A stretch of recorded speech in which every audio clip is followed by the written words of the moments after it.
Okay, it should be live. Yeah, it's like I don't want to say something on stream, but it's like before the stream, we now we wait, right? Well, I gotta do the little tweeties, but you know. But some brigades are saying our commitment to a ceasefire is dependent on Israel's ceasefire, on Israel's commitment. I had to translate it from Arabic. Yeah, they're just gonna continually violate it like always, I think. Do you think like Qassam will violate it before as Israel? Like, who do you think will violate it first? Oh, I mean, every time there's like a ceasefire, there like is these small fucking munition exchanges.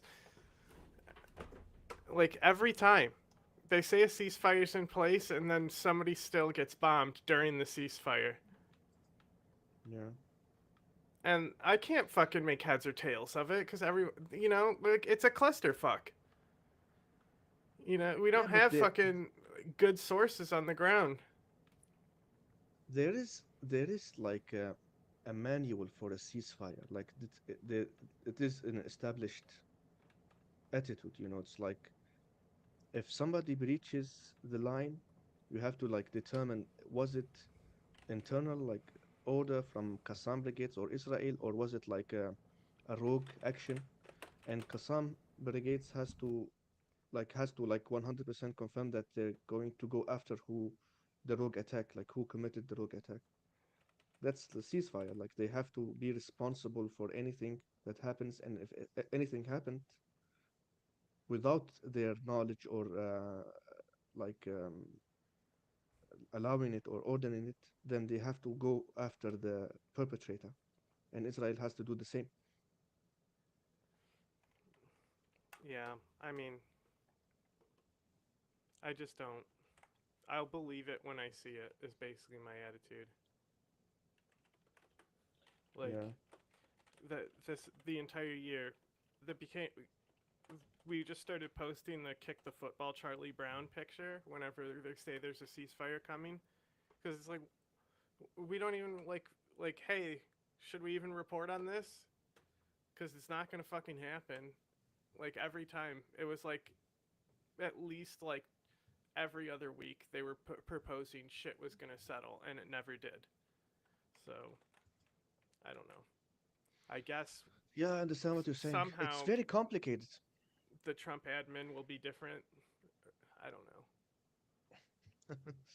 I try not to Oh, Trump. speculate because I don't know what he's gonna be like. Honestly, like we had to see how fucking crazy he is today, tomorrow.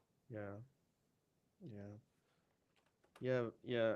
It's also that like man, there are lots of variables. Trump, on the other hand, promised that there is going to deliver the West Bank, and what does that mean? Like, what does that fucking mean? Like, the PLO is still in the West Bank, and the PLO like is already established in the world globally to be the sane part of the Palestinian. Like, it's the only party in order that can preserve the order, right?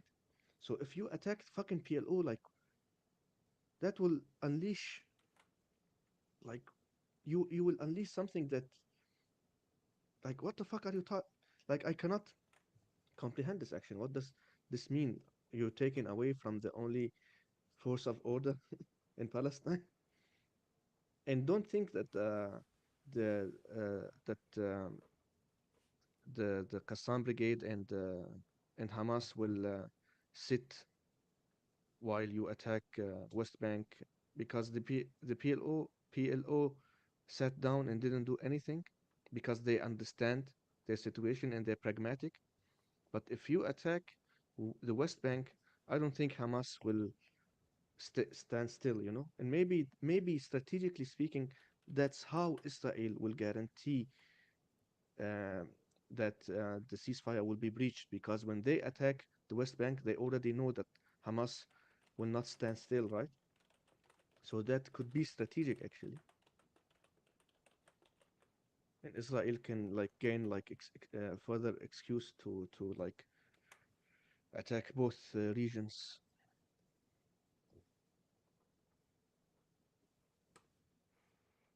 I think the right wing in Israel like understand the situation from that standpoint. That's the thing. From Is like, like what do we mean by the right wing in Israel?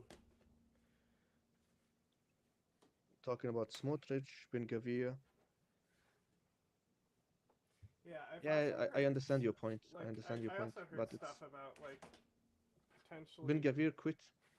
Yes, that's what I heard. And there's been memes about it from people funnier than me. Yeah, man. I don't know what's wrong with your audio. I can barely hear you. My audio? I just have to open Yeah. up the mic. Okay, now it's much better. I'm also just like leaning away from it because I'm like setting up laptops and stuff. No, it's that was like minor. Now it's like I can hear you like Yeah, I just even had if to you're open leaning. it up Yeah. because We. I can hear like everything. I can hear all my keys, and then so like if I'm typing, I turn the mic down. Hello, Rivi. Oh my god, what has happened here? What? Nothing. There's just like a fucking 1,000 notifications on a post here from us. It's just Jack arguing with people, so I get 1,000 notifications. You Oh, know okay. how it do. Yeah, sometimes some tweets explode. Well, he likes to argue on the internet. He's one of those people. Yeah.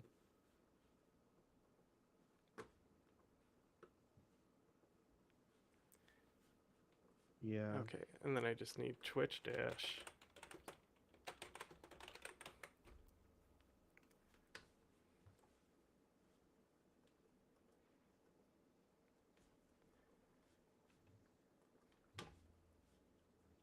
Twitch.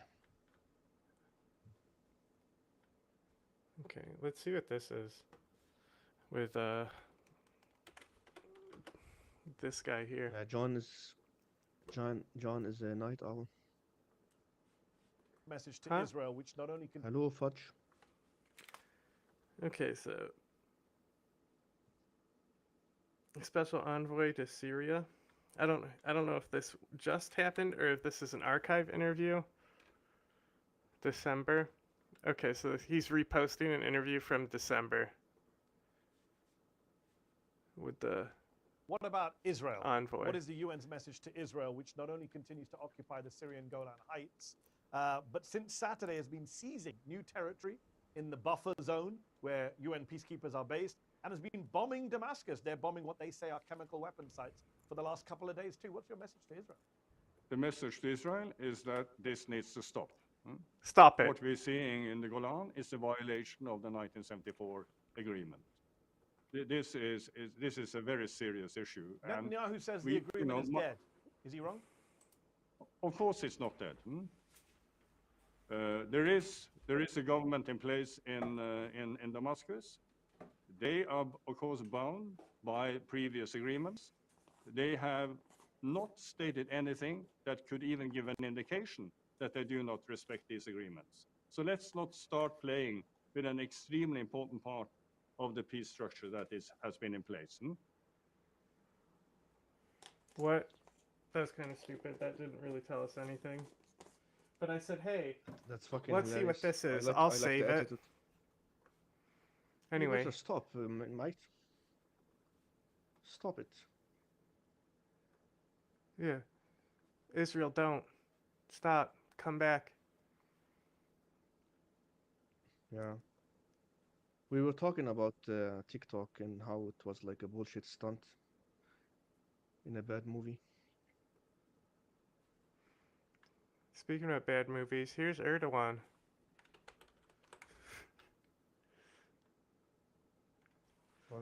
We, we have no tolerance whatsoever towards YPG terrorist organization, which occupies 1/3 of Syria. We will soon begin to take steps to fundamentally resolve this issue. We provide the necessary convenience to our Syrian brothers who want to return to their country, but we do not force anyone to do so. As Turkey, because that's how you say it, they're not going to just, be like, hey, our state isn't named after a bird anymore. Not letting them get away with it. We will provide all kinds Actually, of support to our brothers. What? Huh? I've heard like American politicians start saying Turkey. I know, right? Yeah, like they suddenly started saying that. Because this is a big thing that they're pushing, that they want to stop the jokes that they're a bird. No, Yeah. not gonna happen. Bird brains. It is. Brothers, so that Syria It is can leave only. behind the destruction and suffering it has experienced behind and become a united, whole, strong, prosperous country. Okay, so we're gonna provide support to leave behind the destruction while we destroy people. Which one is it? Oh, I hope Syria can leave behind the violence while we invade. Yeah. Oh my God, man, that's fucked up.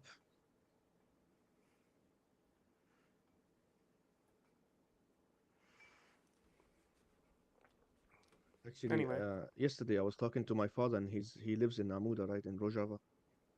And I told him, man, it will be nice to come back, like when everything settles. And he was like, it will not settle. Like Turkey will attack, and it's I don't think like we're looking at a long conflict between SDF and Turkey.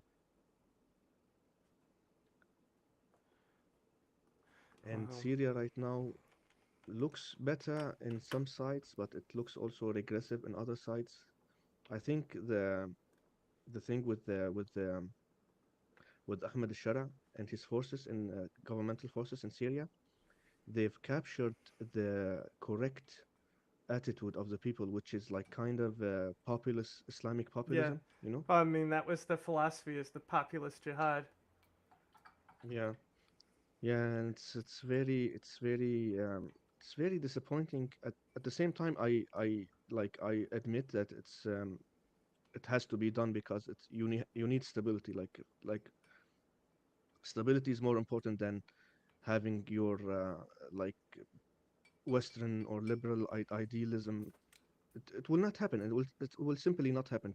People view themselves in a certain way, and you cannot change their identity or like their ideology and religious views and shit like that. Like Bashar al-Assad and Hafez al-Assad tried that for 50 years. They've killed many, many, many people for Mm-hmm. it. Like they started massacres in the 80s, and nobody knows that they they started a massacre in Hama. You know about Hama, right? And they killed like Yeah, tens and tens of in the thousands 70s, of people in the 80s. 80s, you The know, the massacre, the Hama the massacre, yeah, back when and yeah, times. they've been Yeah, it's like because I talk about the massacre because like, oh, that's right. We had a video. We found fucking this video with fucking Syrian girl on Australian programming, oh, okay. and it was because we showed the 1 minute clip, right, where she was on that show where she was saying that the opposition is Muslim Brotherhood. Like, we found the whole show, but like Jack needs it because it's like on like the Australian cable. He was Okay. able to find Ah, it, okay. Yeah, that will be entertaining. And but I don't know if he'll be the awake. Islamic Brotherhood, people secularist and governments in the Middle East, which is like dictatorship basically, view the Islamic Brotherhood as a very, very dangerous type of force that actually I like people identify with much more than secularism, which is like a power group that they can steal their power. That's why they So fought it. And I went to check my DMs with Jack, and the last time I heard from him was him DMing me like 5 in the morning, and he was watching Rambo for the first time. And it just says, "Bruh, they're sheriffs." Skull emoji. basically high as fuck and enjoying Rambo. Okay, let's see what this guy has to say about the situation. It sounds Now, like this a is good time. from some Turkic blog from RT. Original source. Great. Love to see it. Disclosed last month, the U.S. has some 2,000 troops in Syria. That's almost double the number initially we were told of 900. Will you keep that troop capacity the same upon taking Well, I won't office? tell you that because it's part of a military strategy, but I will say it was Turkey. Turkey's been after that country in different names and different forms and shapes for 2,000 years. Those people that went in are from Turkey. And Disclosed last month, the U.S. has some He's so funny.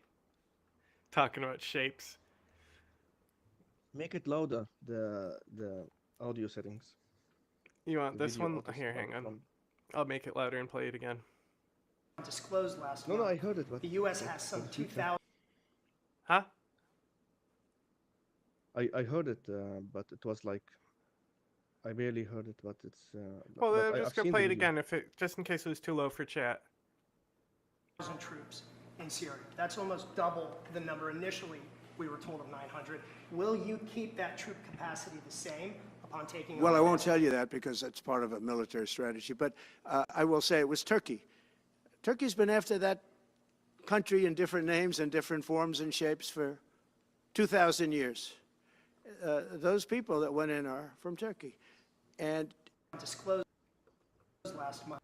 Yeah, Revi understands like Turkey is I don't think they're like 800 years old. I think they're basically just Mongols coming from Trump Eastern doesn't understand this. Asia. He's just gonna say millions and millions.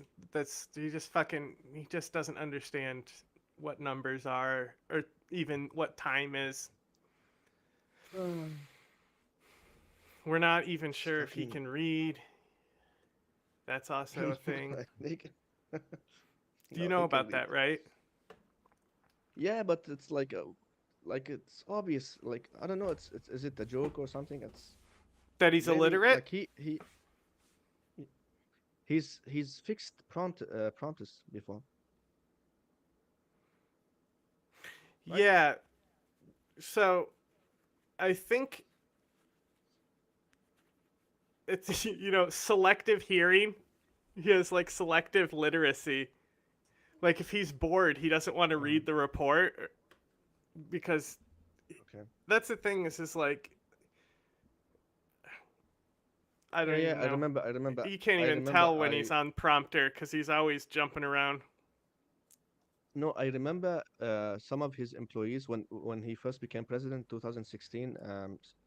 His like ex-employees because they quit, and they said that they needed to put his name a lot in the reports so he gets excited about them, so he can actually read them because he gets excited every time he reads his name in the in the report. Yeah, yeah.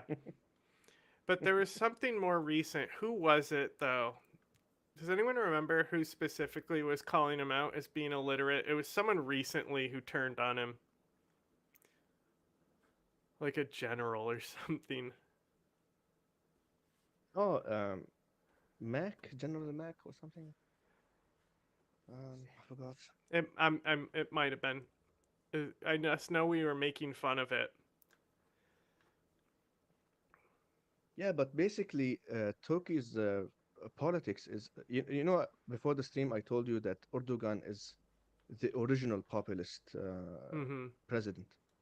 And basically, Trump is a copy of Erdoğan. And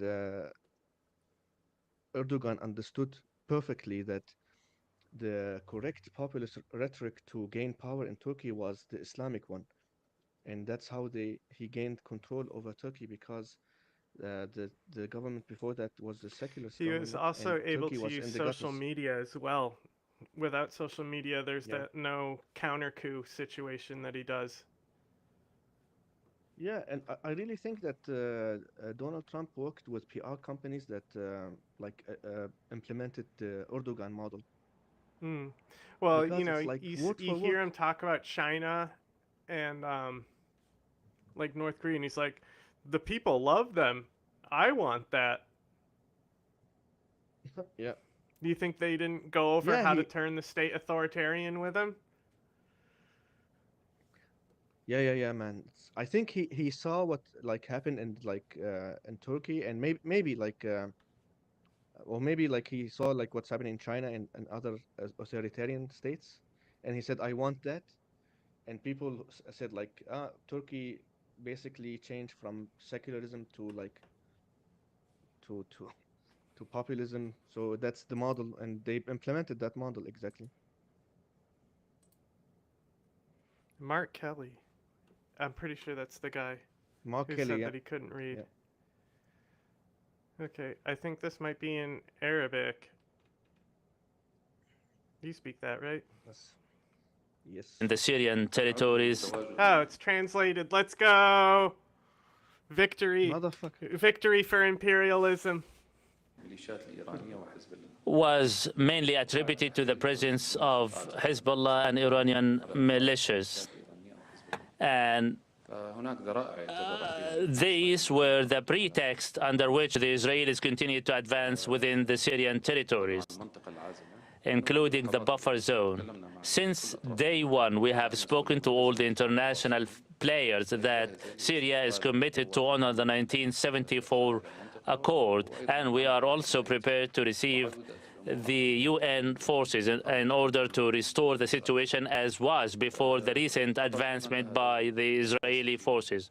Qatar, no doubt, has a big role to play within this particular issue, and they will play an active role in order to continue to exercise pressure in cooperation with a number of states, Western and European, including the United States. All the world states agree that the recent advancement by Israel represents utter violation. Qatar will adopt all the conceivable means in order to exercise pressure in this direction. Okay. Man, this is fucking hilarious. Like you see him how he's trying to be diplomatic and like and pragmatic, and oh my god.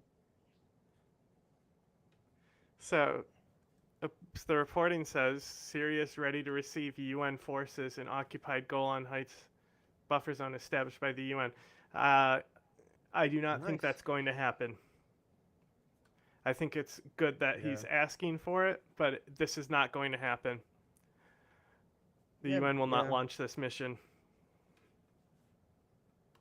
This basically PR, like political PR.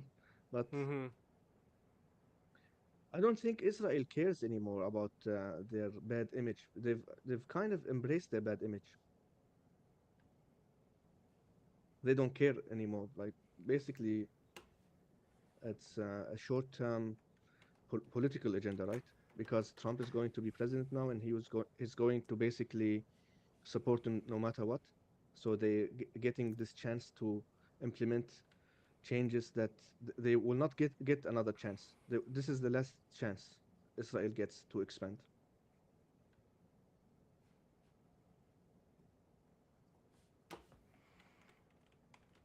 Israel knows that this is the last few years before losing global support. I don't think future generations, future like politicians, will support Israel the way it's gotten support the last decades. And Israel understand this, so this is their absolute last chance of expansion.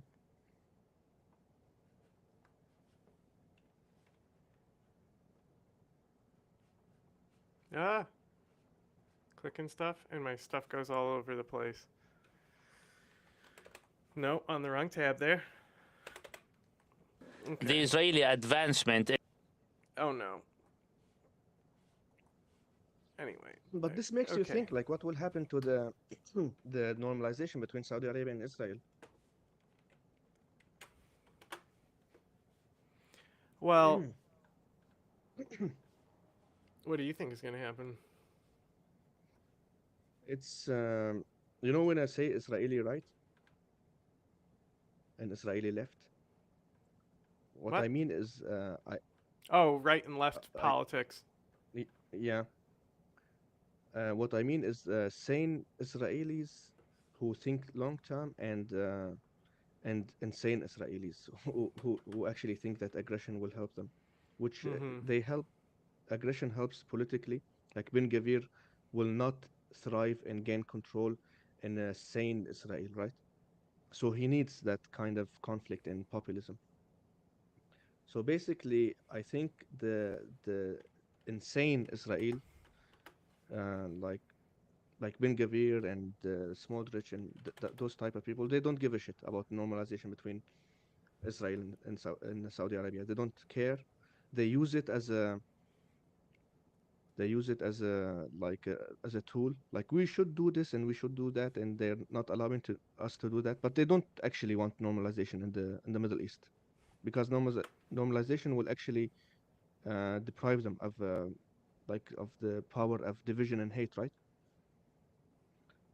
And what I think is, I think they're going to do what they want until the next elections, and I think they're going to lose in the next elections. I have some friends in Israel, and they really understand that nobody will vote for these type of I'm s- parties. I'm Like, still they're going kind of to, on, like, if the current government will collapse or will the ceasefire come first. I'm still, I haven't budged on that.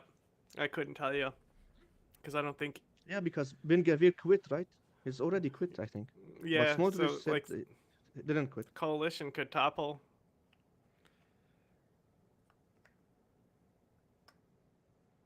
Everything is hanging by a thread. It's in Israel right now. Like, the government, like, there is a theory about them going fully going authoritarian, actually, because Israel the just getting rid of yeah, democracy. because the civil society is really fading. It's fading away. Like, even their intellectuals are like justifying what happened in Gaza. Like, some people who you thought like maybe are kind of sane. Yeah, I mean, it the massacre broke their brain. Yeah, man. Yeah, it's insane. It's insane. Like it's very rare to see like somebody who's fair. You know, it's very like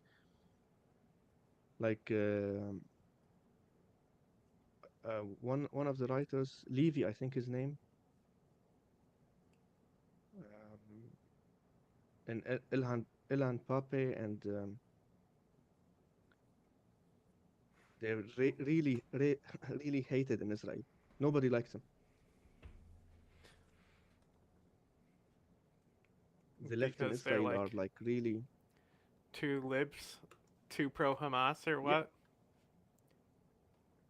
yeah. They actually like they don't even like Hamas. Like, they only saying that we should respect international law and follow order and civil society and decorum and shit like that. And they're being prosecuted. Their demonstrations are being interrupted. They go to jail. And the Arabs in Israel, like the Arabs who have the citizenship, are they have like almost no rights. Like, they get treated like shit, like degree citizens, and they hello. Hi. Okay. We The because picture it's is gone, but covering us. I don't want it to cover us. Is that what you thought we disappeared? it doesn't matter. No, no, I just wanted to make sure that my voice is reaching you. That's the only concern. But it's the Arabs in Israel really like they're like you know how South African were treated before the apartheid was removed. It's like worse than that. They have no rights. They serve longer prison sentences. Um, they cannot like they lack mobility. Uh, I think 90% of Israelis, 90% uh, refuse Arabs living in their buildings in neighborhoods, like people who have the citizenship. And they're kind of segregated. And like, I'm not even talking about the apartheid segregation of the West Bank and shit like that. No, I'm talking about inside of Israel itself. Uh, it's very. I don't think civil society is going to survive because it's been like this for the last decade, and that was even before like 7th of October, and now it's getting much worse. And I think the only possible way is to go authoritarian because it's going to be like Turkey, kind of. You understand what I'm saying? Israel will be like Turkey. Yeah, but like Jewish Turkey, like instead of Islamic populism, it will be Jewish populism, and not even Jewish populism. It will be like a Zionist populism. I'm just so confused about how like on every monitor the chat overlay on stream is different. Anyway, Anyway, here's him shaking hands with some guy. We got these guys coming in, and then also here's some stuff with Spain. Oh my God, this face he's making. He's getting sick of it. It's wearing him thin. He's shaking too many fucking slime balls hands today. yeah, fudge. Ashkenazi Jews are the most like understanding. The socialist, like the who came after the Holocaust, they were like the most understanding, and the Middle Eastern Jews basically are the the Mizrahi, right? The Mizrahi are the most like Ben Yeah, Gavir type. yeah. They're the ones who, from what I'm told, they're the ones who a little cuckoo. Yeah, it's. I don't want to be a reductionist. It's not as simple as that. It's like very complicated, complex, and yeah, and also the Mizrahi Jews feel kind of inferior to Ashkenazi Jews, so they have to like prove loyalty much harder than Ashkenazi because Ashkenazi it's basically been the upper class, right? And it's you The have whiteys. statistics. You know that in Israel, uh, the governmental statistics were forbidden, like banned from media, and they only opened them in 2022. The what? Yeah, it's you can Google it. It's actually like I think they're Al Quds and Haret wrote about it. Like only in 2022 they started publishing government's statistics that show how much of Ashkenazi versus Mizrahi Jews have power in government and also academic power. Like basically 80% in academia were Ashkenazi Jews Mm. and like 90% were like in politics and you know and it's like and it's yeah, it's very fucked up. I don't know how Israel like maintain its form.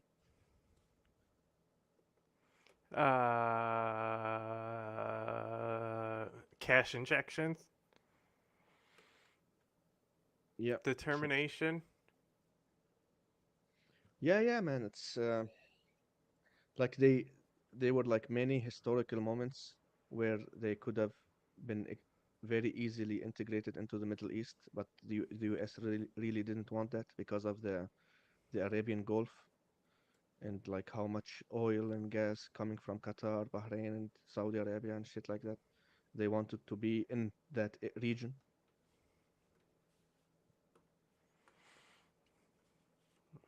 Anyway, I It's was kind of funny laughing at because this Germany was the first supporter, and they gave in it to the Israel. US later. Is that what you're talking about? Yeah, Anyway, yeah. They are like documents and like showing how you know who else Germany supported them basically. big time? Hmm? Ho Chi Minh. Who? Ho Chi Minh, Vietnam, communist Vietnam. Oh, okay. Mm-hmm.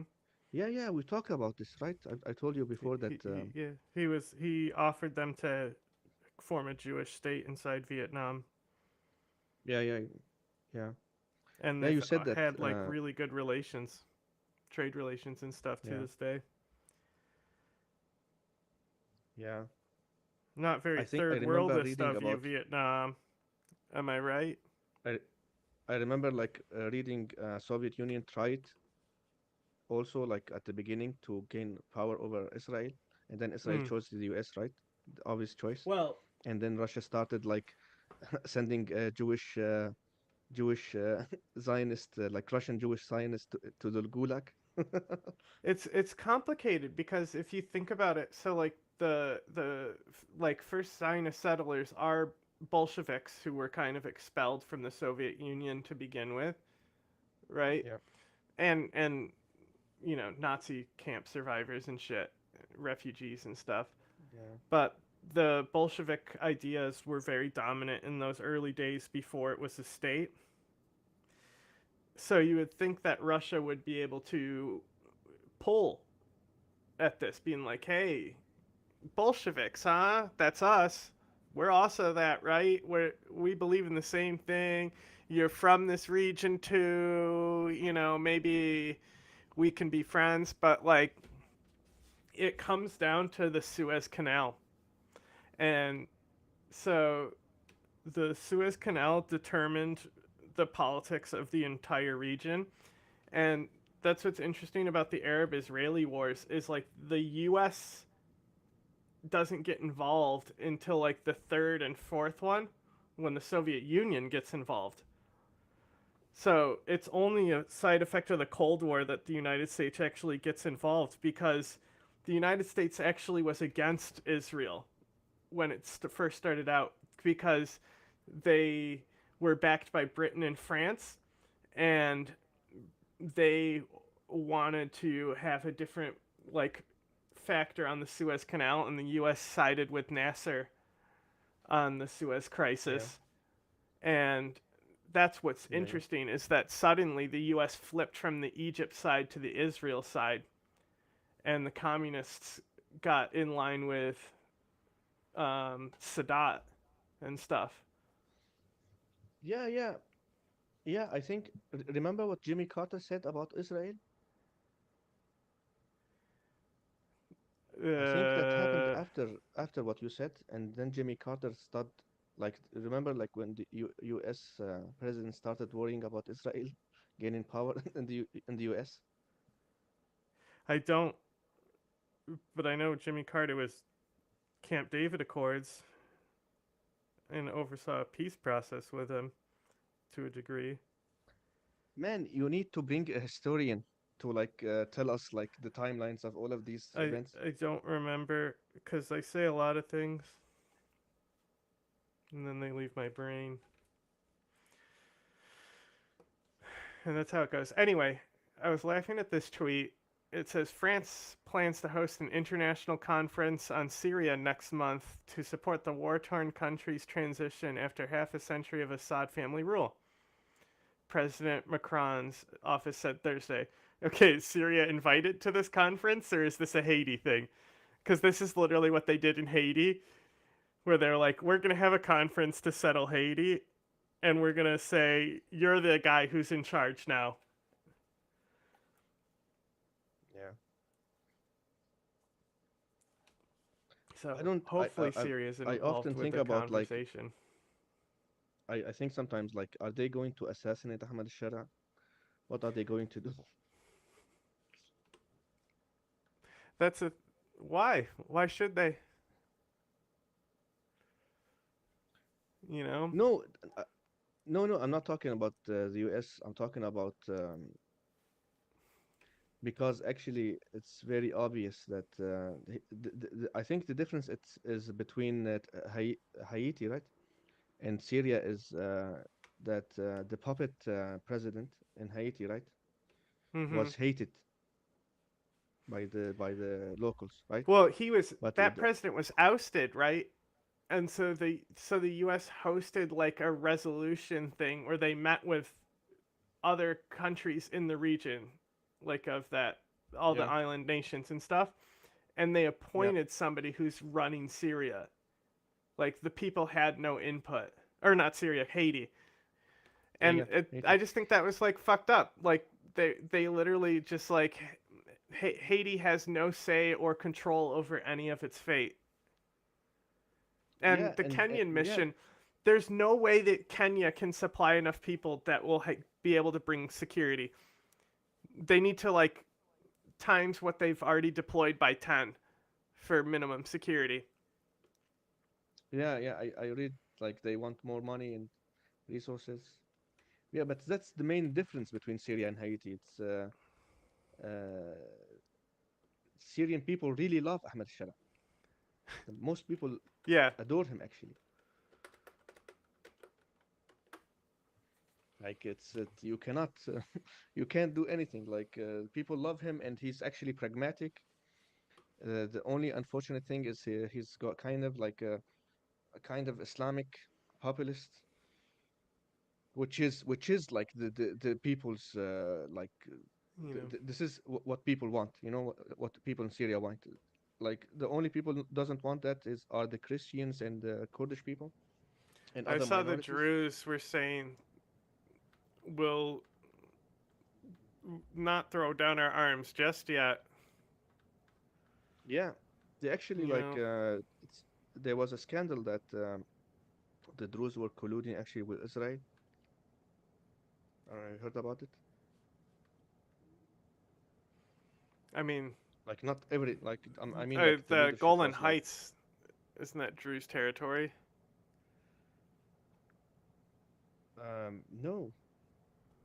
no, no. Golan Heights is different from Druze Mountain. I just thought a lot of Druze population was there because like there's that Hezbollah missile that fell on them and it only killed Druze. You remember that? Oh, okay. Wasn't that long ago? A few months Uh, ago. no. It's Golan Heights is mixed. You have Sunni and Druze, but the Druze Mountain is basically just Druze, like it's like just them.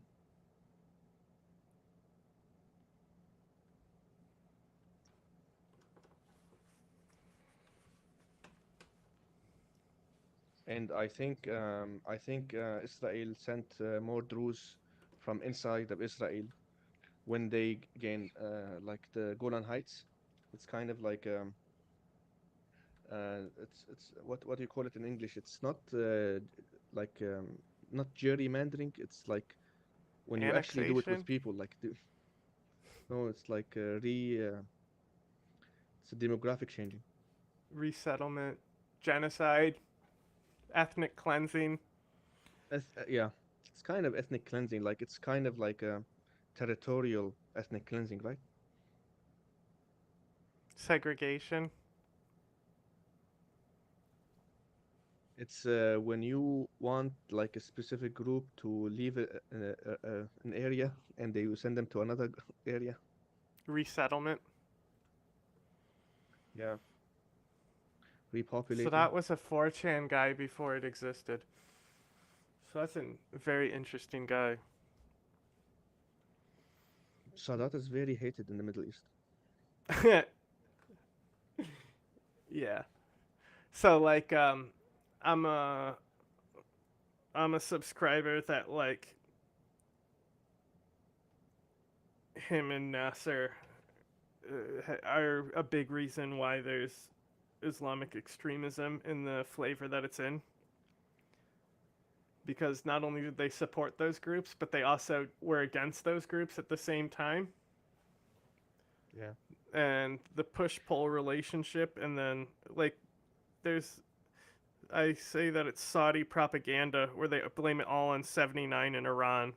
It's like the kindling already existed in 79 for the radicalism. Like Sadat is killed 2 years after that by Al Qaeda. So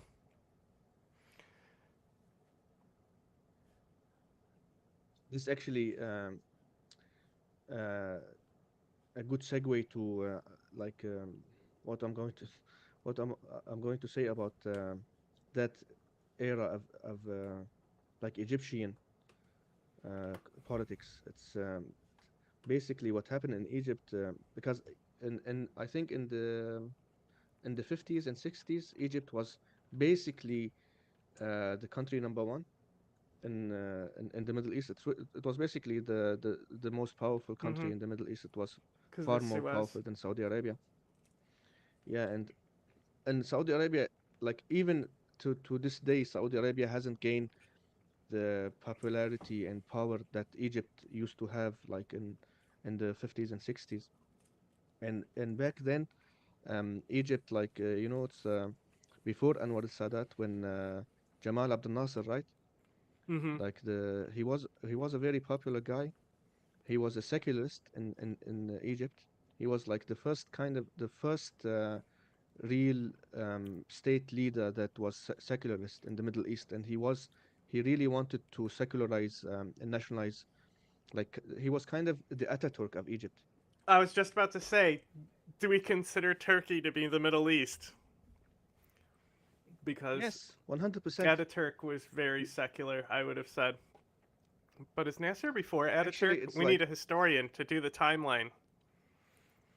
yeah, and yeah, but basically, I can tell you this. It is the Middle East, and Ataturk was disgusted by how Turkey was like Islamic and was like was behind to Europe, Mm-hmm. right? Because Europe was enlightened and blah blah blah, whatever he thought back then, and he said, no, we have to like integrate Turkey into Europe and fuck the Arabs and Muslims, right? And he really tried that, but he like Turkey has been trying doing that for like 100 years now, and they haven't succeeded, and that's why Erdogan gained control because it remained Islamic populism. That's how Erdogan became president, right? Mm-hmm. And Well, and he's not still only that, popular, he and he's tied it still in with the popular. Turkish nationalism. Because, like, the opposition are just secular nationalists. Right. Yeah, yeah, of course. Like It's literally two nationalism different is flavors still of number one. fascism. Dude, Ataturk is still worshipped in Turkey, 100%. Oh, Yeah, yeah. Well, yeah. And it's funny because even Pakistan they the reason why they basically have a similar flag to Turkey is because Muhammad al-Jinnah was trying to copy Ataturk's method, because he also, because like Turkey was kind of in a colonial period where they had to form their own identity and break away from Europe. But man, yeah.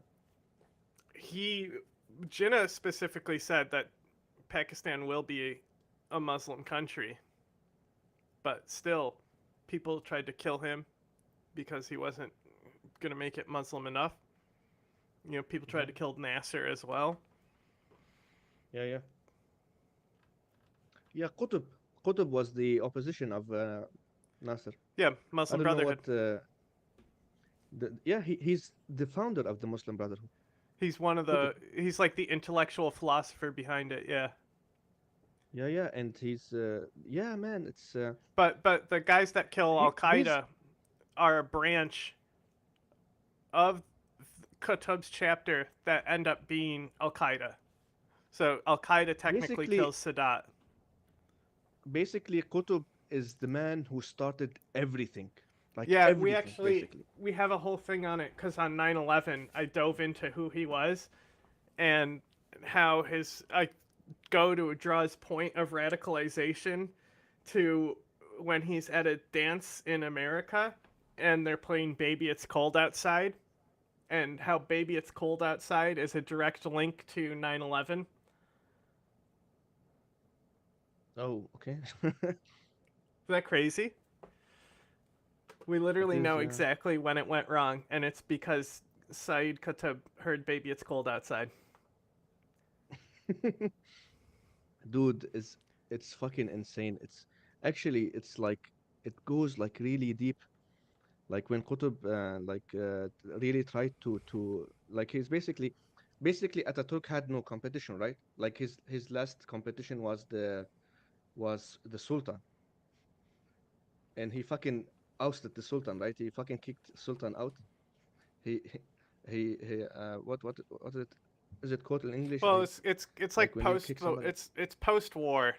He like comes up because there's nobody there at a Turk. Yeah. He really does build the state up. Like he only has control over like a small section of Turkey, and he's like able to build it up to be a massive state. Anyway, I went to check Yeah. the global firepower index, and according to this, Egypt's military is the 19th strongest, which puts it Yeah, one they're above very strong. Ukraine. But they also Yeah, say and Iran is stronger.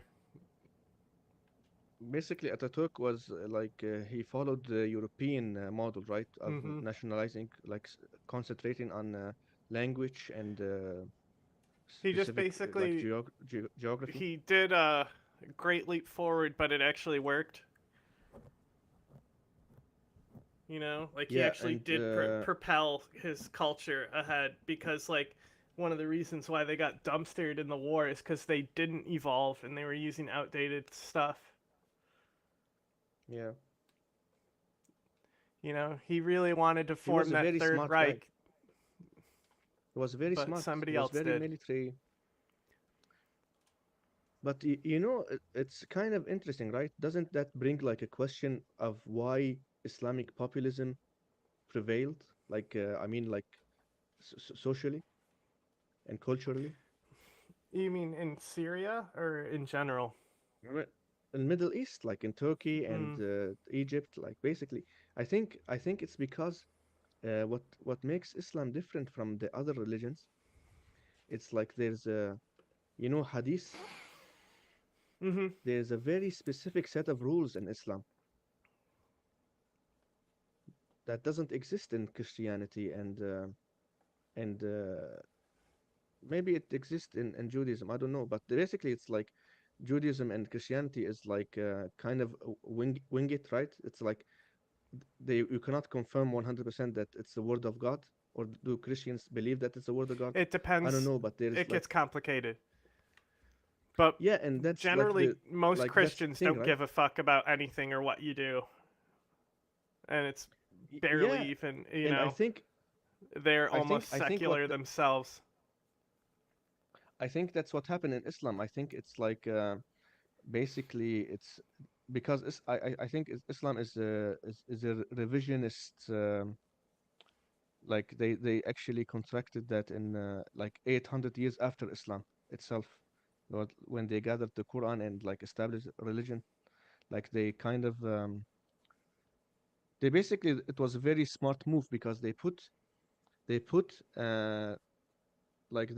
words of God's and like they say it's like direct word of God, right?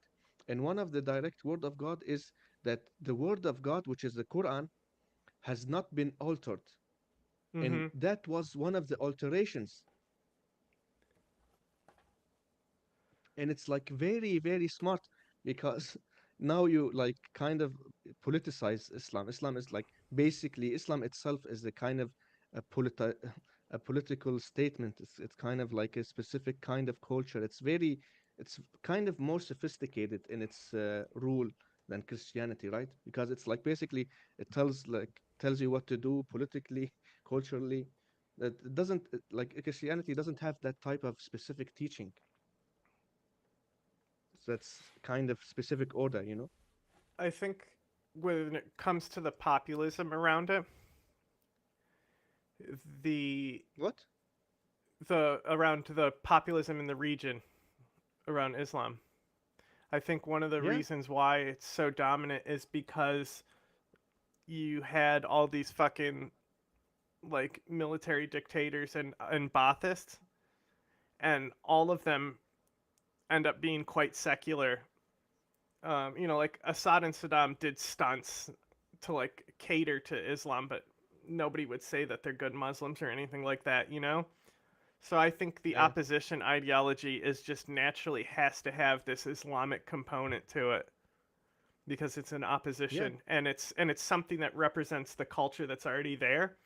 They're not going to come in and be like, we're pro-capitalism or like just straight up communism or some other Western ideology like liberalism. It has to underline something that they can draw from their own culture in opposition to things. Yeah. It's actually like, man, it's like there are many layers. It's very complicated because actually like this is very interesting. Middle Eastern don't actually follow Islam. They never do. They never follow Islam. Like I told you, like there's like specific teachings, right? But they never follow these teachings. You know, when like when a girl like commits like they like when they catch girls or boys, and they basically like like committed sex, and I don't know what you call it in Honor English, killings but like is basically what like, you want to get into, right? yeah, and honor killings doesn't exist in Islam. Basically, what you Mm-hmm. have to do is like you have to like whip them 100 whips, and there's like in Hadith says that you can be nice with the whips. Like you don't actually whip them harshly. You actually like whip them moderately, like kind of like a tap with the whip, right? Like not like American slavery type of whip. No, no, like actually like kind of like normal whip, right? With a stick, not with a with not with the with the whip. And it is like demeaning and bad, but it's not killing. Like killing is specifically cultural. Yeah, it also like it correlates a lot with ruralness and poverty as well. Like the Yeah, it's it's always like in the mountains, you know, like very sociological. the honor killing that was filmed, the Yazidi honor killing that is filmed, is still used to this day as justification for ISIS to kill Yazidis. It's like infected the narrative of Iraq, where I'll talk to Iraqis and they'll start saying that this happened and she was killed because she was dating a Muslim boy. It's like, no, she was killed because she didn't come home. Like, they assumed because she's a girl and didn't come home, she had to be doing nothing good, even though she was at the mosque. It doesn't matter. Yeah, So hundreds of yeah, people and fucking killed this girl, and then it triggered pogroms that year. People like the Sunni militias hijack a bus and like fill the bus with their own people, and then go to Yazidi neighborhoods and started killing people long before ISIS even comes. And guess who's responsible for spreading the narrative that it was because she was dating a Muslim? Western media. When people went in for verification and fact checking, nobody could confirm that anyone actually cycled the story close to the source, with that being the narrative. It was literally invented by Western terrible reporting. So, you know, it's one of the main yeah. components on why Yazidi genocide happens, and it's totally the West's fault. I don't think it's like terrible reporting. I think it's intentional, like kind of like very kind of dirty type of twisting the narrative, right? Or maybe it's a prejudice. Maybe it is what you say. Like maybe it is like kind of bad journalism, and it's like bad journalism based on prejudice, right? And like what Fetch said about Indonesia and Turkey and Malaysia, it's 100% correct. This is strictly like sociological, right? It's like the honor killings and the twisted things that happen in the Middle East doesn't happen because of Islam. The same shit Hmm. happens in African countries, in Christian countries, right? Well, Like like I when just said, like these were Yazidis that killed her. You know. yeah, and that's a specific example, and like you have like many like obvious examples, like the West will not understand like Yazidis in the Middle East, right? But you can use like Africans nations, like which is like 90% Christians in some nations, and honor killings and all of this bullshit happens in those countries too. It's not religion, it's cultural, it's sociology, Hmm. it's But what's and then you go to like with the Taliban, and they're also very Sufi, but like their culture is completely intertwined, where like they may not have even read the Quran, but they're like part of their culture they just assume is part of the Quran because if it wasn't, why would we do it? That's kind of the thinking, even though yeah, it's like it's a very interesting place on how they do things. yeah, it's Yeah, it's that's basically the just female like genital mutilation. There was a whole thing. I don't know who was doing it. I want to say Bill Maher or something, but they were talking about it, yeah. and like somebody was like, "It's not a Muslim or Christian problem or something." I don't. I just remember the clip. Female Anyway. genital mutilation has never happened. It was never a problem in Syria or Iraq. It's like Mhm. people never heard of it even. Yeah. It's a So, cultural thing. Like why is it in Ethiopia? Like why Ethiopia being well, it's Christian? it's Because it's that a region of fucking cultural Africa, thing. Somalia. It's really bad too. I know that. Yeah, yeah. It's strictly like cultural. And there was just I don't want to there say was we were cultural, just but it's covering a kind of like story. I don't remember what country it was, but there was people trying to bring it back. what? Like FGM was banned and this group was protesting to bring it back, and they actually like made it so people voted on it to bring it back. It was a very strange story.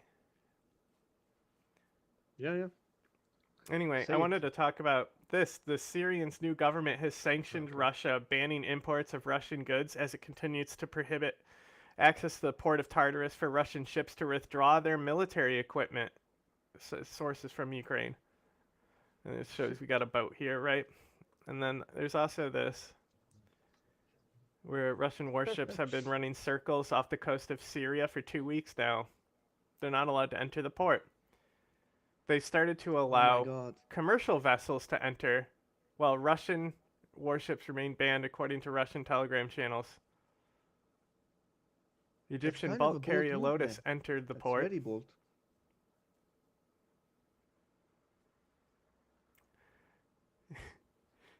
Yeah, There was fudge, an but attempt are to they going to build? negotiate. He was not allowed to negotiate, it says. Do you think Russia will build the base in Libya now? Mm, they kind of already are in Libya, so I wouldn't be surprised if Yeah, they but back it up. But look at all that gear built up on the pier, just ready to go, that they're not letting them get. That's so funny. that's fucking based. But how did they like gain the confidence to do that?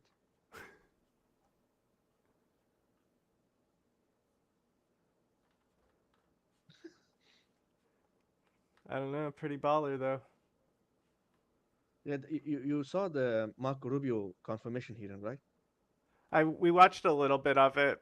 It was just them glazing him, because they all love Rubio, both sides of the Yeah, but he aisle. basically said he said that we have to like like be nice to Syria and like because Iran and Russia will be back there if we don't integrate Syria into our order, something like that. Yeah, that's what I'm saying. Like Rubio is one of the conservatives that I actually like. For the neocons, he's like pretty rational and pragmatic about He's things. he's very smart actually. He's very smart. Yeah, and the thing is, there when it's like John McCain. When John McCain was doing bad calls, like normally in regards to Israel and stuff like that, it's like you know why he's doing it, and you know he's smart enough to know that he shouldn't be. That's how I feel about Rubio. When he's fucking shit up, it's like he's too knowledgeable on It actually makes you comfortable, foreign right? Like affairs. he's like, oh man, at least they have Rubio, right? Oh my God, That's they have actually Rubio. no. That's actually like the silver lining. When they said Rubio, I was literally like, "Oh, thank God they picked Rubio. At least Rubio will be in there." Like, that's the. Oh my God. It's literally like one of the best we could have hoped for. I know a lot of people were trying to like will Petraeus in there, and it's just like Petraeus should just fucking run next election cycle. He should run for the Republican nomination and Dude, do a the only return to thing normalcy remains thing. is the only thing remains is Tulsi Gabbard's confirmation, and it's gotten delayed. I don't know why. Oh my god. Because she's a fucking intelligence risk. They probably don't want to do it in open doors. They want to keep it on the DL. That's fucking insane, dude. This is like the most scary shit in the whole bullshit of Trump being president. Like imagine KGB level.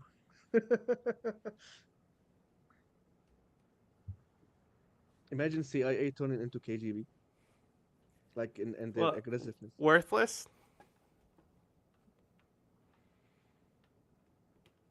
Because they already are. I mean, just in aggressiveness. Oh. I don't know as much about the KGB as I do the CIA. I find the CIA fascinating because they're like, anytime I see these ex-agents and they're doing the talk show host, they're always saying the dumbest shit. And I'm like, why are you like this? Why Yeah. are you like this? Yeah, I know what you're talking about.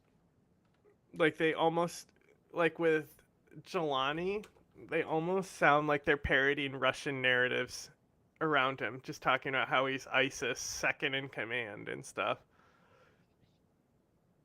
Do you think that there is like a deeper division of KGB, like not the KGB that we know of? Well, the KGB's dead. I forgot what they're called now. Oh Like yeah, they the have new name. Russian intelligence, what they're called. But I know there's like Alpha, and Alpha are the guys that like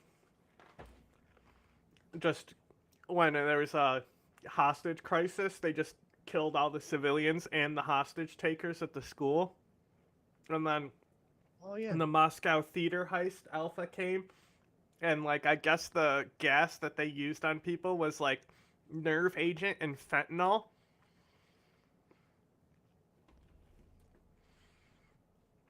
Something like that. You're talking about Well, when people literally a died thousand- from the chemical weapon that they used on the hostages.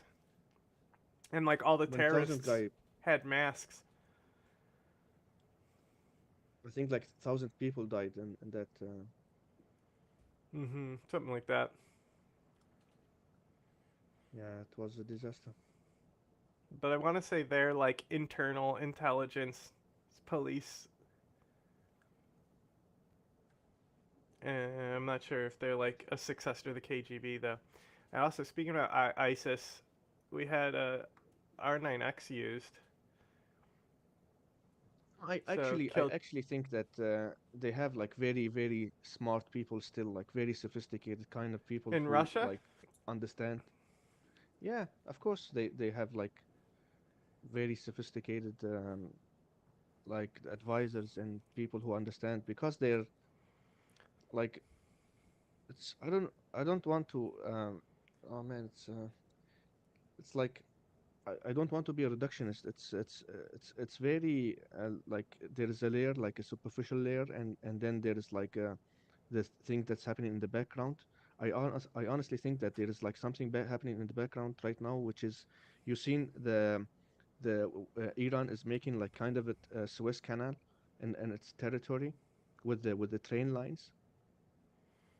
It's like a maritime land thing, which basically goes from like with train lines from the Indian Ocean to the to like northern Russia, southern Mm. Russia, and they're basically like doing that for China and the the kind of like it's actually like very sophisticated plans are happening right now between China and Russia and Iran, where basically they're like kind of depending on each other's support. Like China's getting lots of Russian cheap oil, and you saw what happened between Russia and Iran with their defense deal, and it's I don't know. It's Iran could collapse.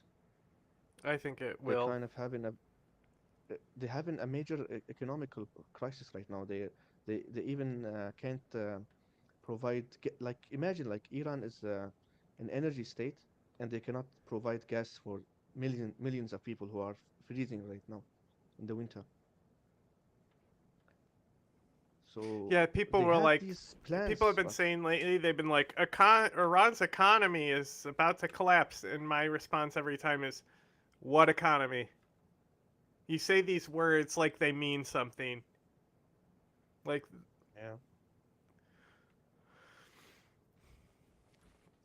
anyway, it's complicated. It's complicated. an R99X was used. This is super important, of course. So, Idlib, 2 men killed on a motorcycle. Locals claim they were civilians, but others allege ties to militancy. So, for those that don't know, the R9X, there is only one force that has authorization to use these, and that is the CIA. They are only used with extremely high up intelligence. They don't miss. Every R9X that's been used has killed a terrorist. So the fact that one was used, that's the real question here. This is kind of old. You know, here's what it looks like when it hits a car. Remember this one, guys?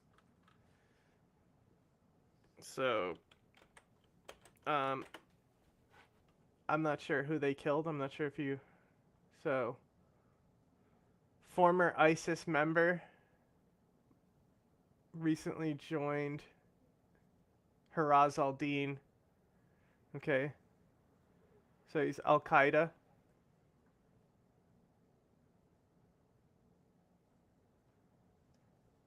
It says second strike in a month. First failed.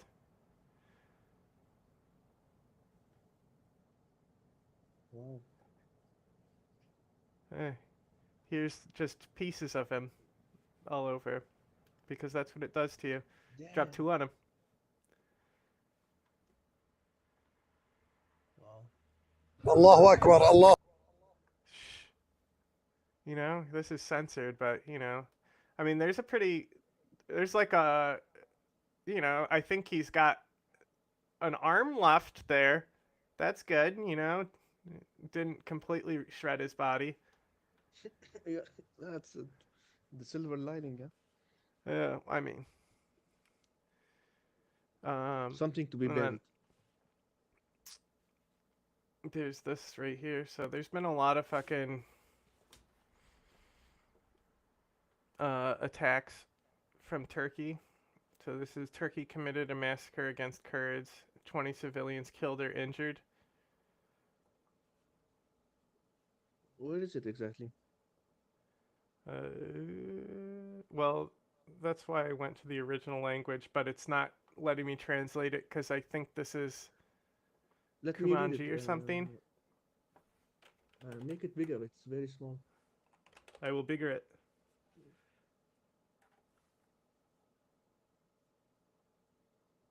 Doesn't say. Doesn't say like the city or something.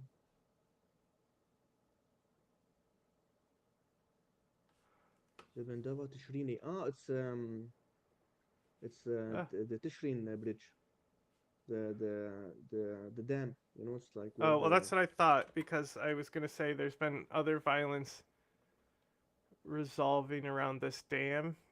So here's this guy here talking about it. Oh, Farhad. I know Farhad. Yeah. Mm-hmm.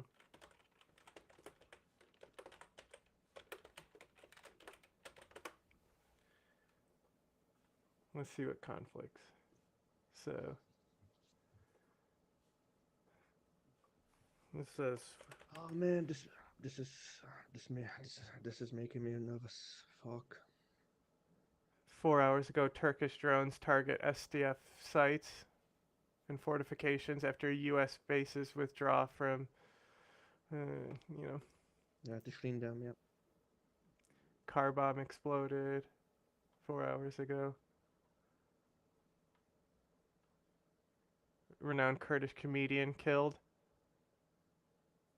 What the fuck? Renowned Kurdish comedian Jamal Khalil. Holy shit!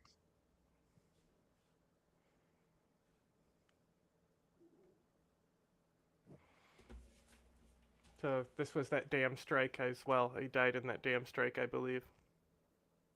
They killed Bave Tayyar. Why did he specifically die? Like he's the only comedian in Rojava, basically.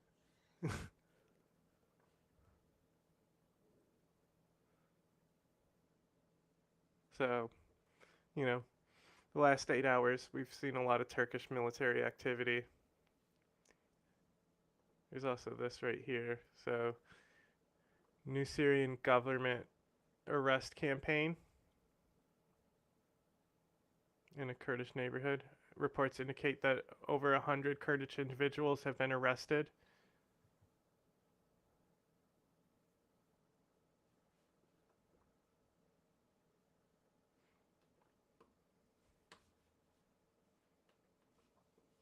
Dude, the fact that Bave Tayyar was killed, it's like a very, very good, I mean, it's very like a strong spark.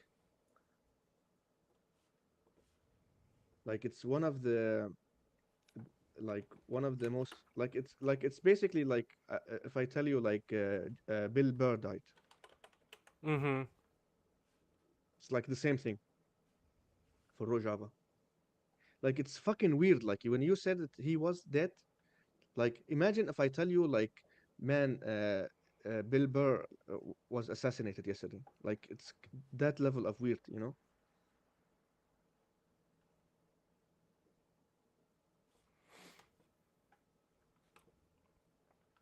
I don't understand. Like, why did he die? Like, I don't get it.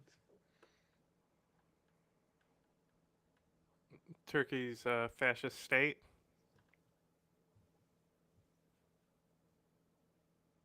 Fuck, I have to see this. Have to. I have to like check out what my cousins are saying. Mm.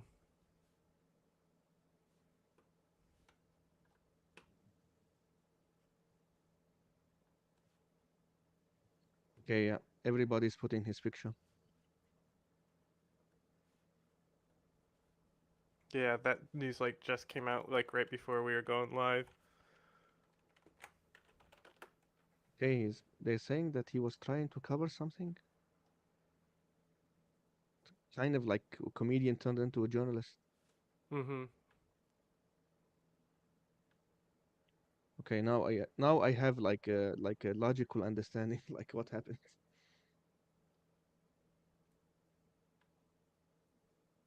Yeah, comrade. Yeah, I saw that. I saw that like it when it happened. And like people were talking about it. Yeah, he put on a suit, right? He did the meeting. Man, that's fucking wild, man. That's fucking wild that he died. Like this guy dying is like,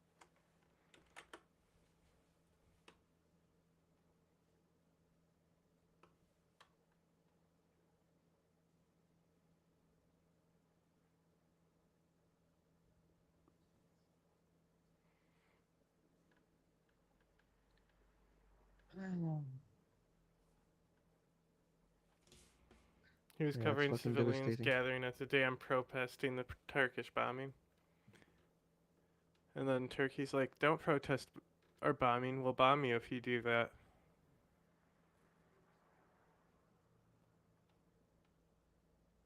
Just also, um,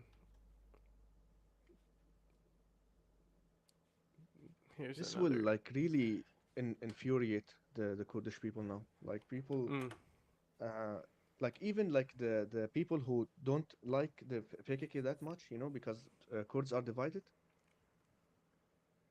This is very bipartisan thing. here's also the other day. It was like last week, but we didn't meet last week. Political Affairs Department in Aleppo meets with the Syrian Yazidi Council. Okay. Which is good, I guess.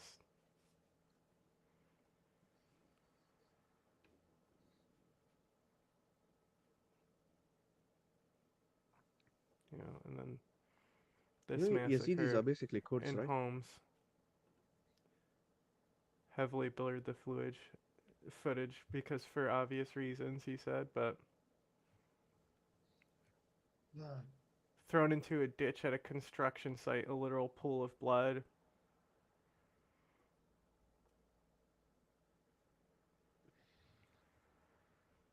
So it's not clear from this reporting who did the massacre, but literally you can see that this is a pool of blood. Dude, this is the biggest this is the biggest war start identicator. Like this is no longer like skirmishes. This is basically like the start of war between like SDF and Turkey. Mm-hmm. Well, I mean, we opened Like with no Erdogan's way, tweet. like no way Turkish people and I mean Kurdish people will like stay silent after this, like stay like peaceful, and I think more people will join SDF right now in YPG.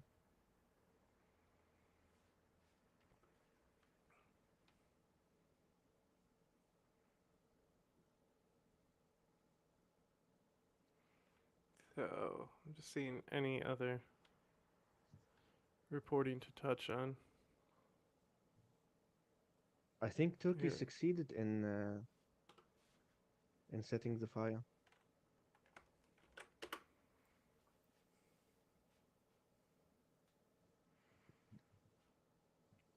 What do you think about the timing? Like 2 days before Trump becomes president. Well, I mean, they're going to be doing it anyway. They could have done it last week if they wanted to. I'm not sure how much it will affect it. Here's that meeting we mentioned. Yeah, true.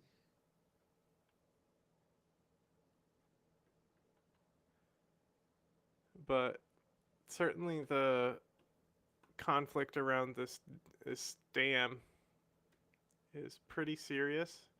It mostly took place on the 15th, where we saw the violence take place. And the comedian died today from his injuries on the 17th. So there's been attacks on both those days.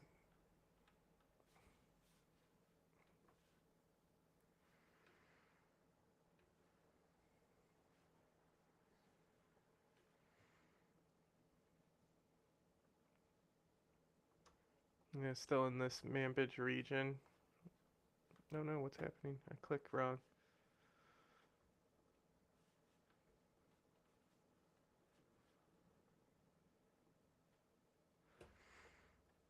East Aleppo. Military reinforcements sent by Turkey.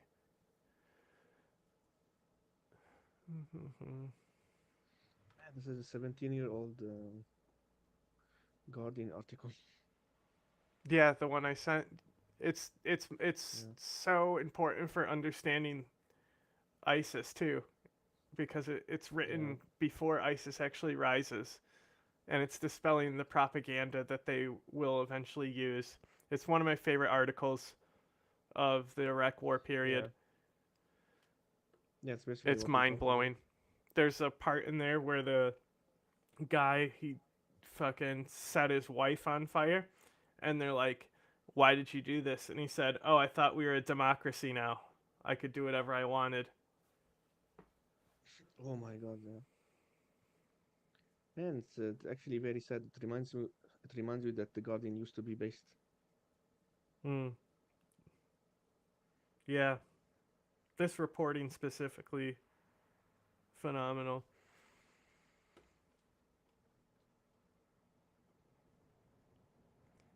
Okay, and then there is a little last thing, unless we want to talk about anything else before then. No, So there man, was. everything in my mind like went poof. Mm-hmm. I mean, I didn't mean to drop it on you like that. No, it's I good to assumed know. you. It's good. I would have like known anyways. Mm. Like my father or my family was going to tell me like, regardless, right? But there will be captions here. I just want to make sure we're not covering them. But this is a little interview he did. بعد تعب طويل يعني سواء 14 Yeah, سنة you أو على missed سبيل you شخصي missed a بعد lot of 21 سنة. essential stuff. You want to? What else we want to talk about?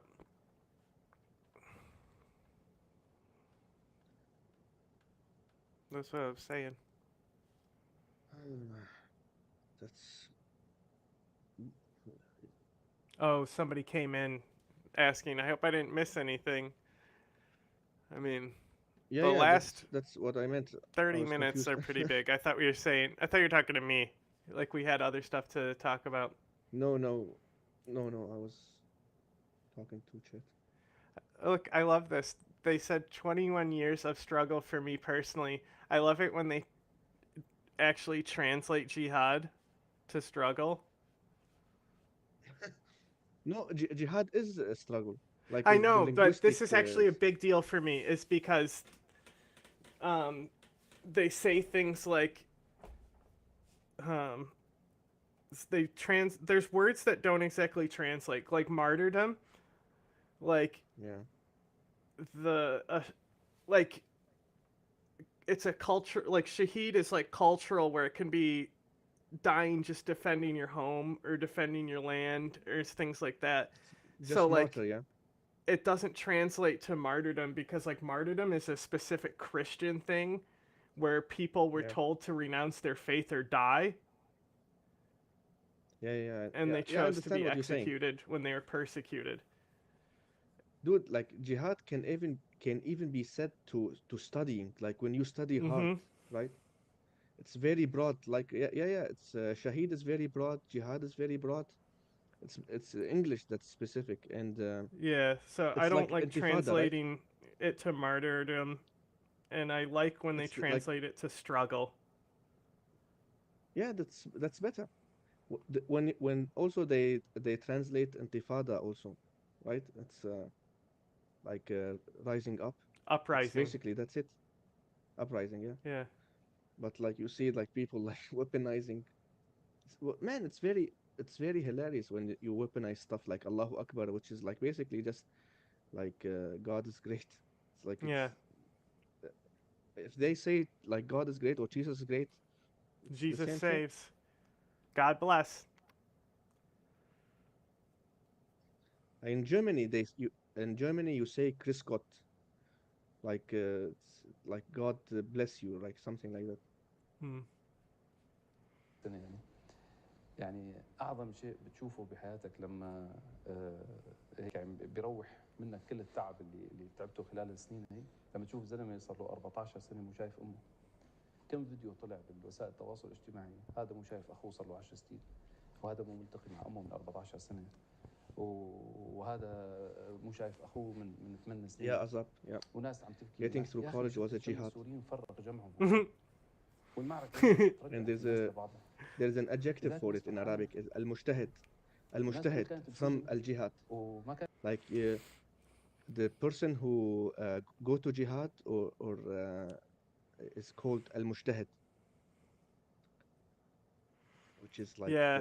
the But that's jihadi. one of the struggler. one of the first things that I Student. explained to Jack is like the concept of jihad and like how you shouldn't think of like groups like Al Qaeda because like it can just be very similar to like just a general like almost like you could say if you went on a pilgrimage you could say it was like jihad and stuff and it's like a very complex word that has been reduced because of terrorism. It's not religious, it's cultural. Mm-hmm. Like Christians in Middle East say the same thing. Yeah, they don't say it like different they say things. They shaheed say as the well. same. They use the same words. Like they say they say jihad. They say everything like Christians. It's basic. You know what's funny? It's like even Christianity is kind of like stolen from the Middle East, right? It's like. I mean, yeah, that's kind of where it originated. Abrahamism.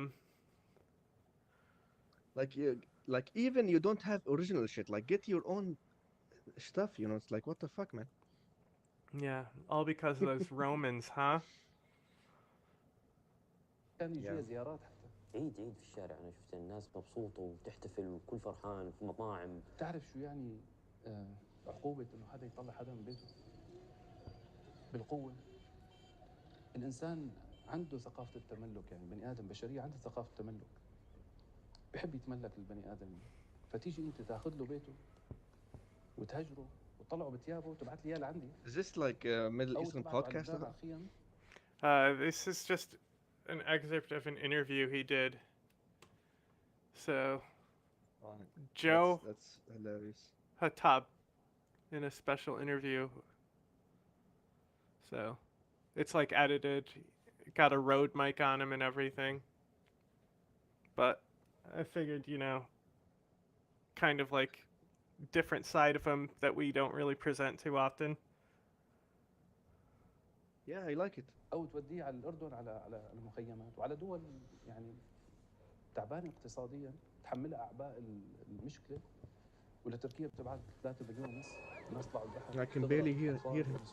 Yeah, it's very quiet. هي دوله ما بتستقبلهم، هي تحطهم بكمباوند ومغلق، وهي تعمل لهم بطاقات وتعمل لهم بصمات وهذا. وفوق منها بيروحوا على بعض الدول بالخيام كمان. Saint Paul was projecting. He was like the first. يعني مشهد كثير مؤسف. فانت تجيب هدول الناس تقول لهم رجعت اراضيكم. رجعت بلدكم. رجعت بلدكم، صحيح مهدمه، بس في ناس راح تحط خيمه وقعدت بارضها اللي بتملكها وشافت نفسها ملكه الدنيا يعني. وانا على يقين انه خلال سنتين يعني سوريين موجودين برا ال 15 مليون اللي هجروا وتنزحوا، فهدول بعتقد يعني ما راح يبقى منهم مليون ونص برا. ناس راح ترجع. والاعظم من هيك انه نحن دخلنا على مناطق عسكريه الناس ما نزحت منها، ناس نزحت اليها. ما حد طلع منها، واحد ما طلع. لا مسلم، لا مسيحي، لا كردي، لا علوي، لا ولا اي حدا، ولا درزي. ناس بقيت بمناطقها. فالمعركه فيها عنوان رحمه كان، والناس عم تجمع بعضها. فشو الناس ما بدها تفرح يعني؟ كيف ما بيفرح يعني؟ يعني مره كان في جماعه المنظمات في ادلب، والناس كانت تطالبنا بالعملية الإعمار والبناء في إدلب. وإدلب تلتها تقريبا عايش بالمخيمات، وتلتها مستأجر بالبيوت، يعني أجار هو مو من أبنائهم، وتلتها من سكان الحقيقيين. Paul Paul struggled with homosexual urges. Huh. Is that what we were talking about? I missed gay talk. This is actually Azab. This is actually the the classical Middle Eastern sentiment also. Like if you're top, you're not gay because you're the one doing the fucking, right? Yeah. And this is specifically like in Saudi Arabia is very prevalent because the two sexes are extremely segregated, right? So you basically don't see females. You basically don't see like I've heard of Saudis who like fantasize about their sisters because it's like the only female that they've interacted with, right?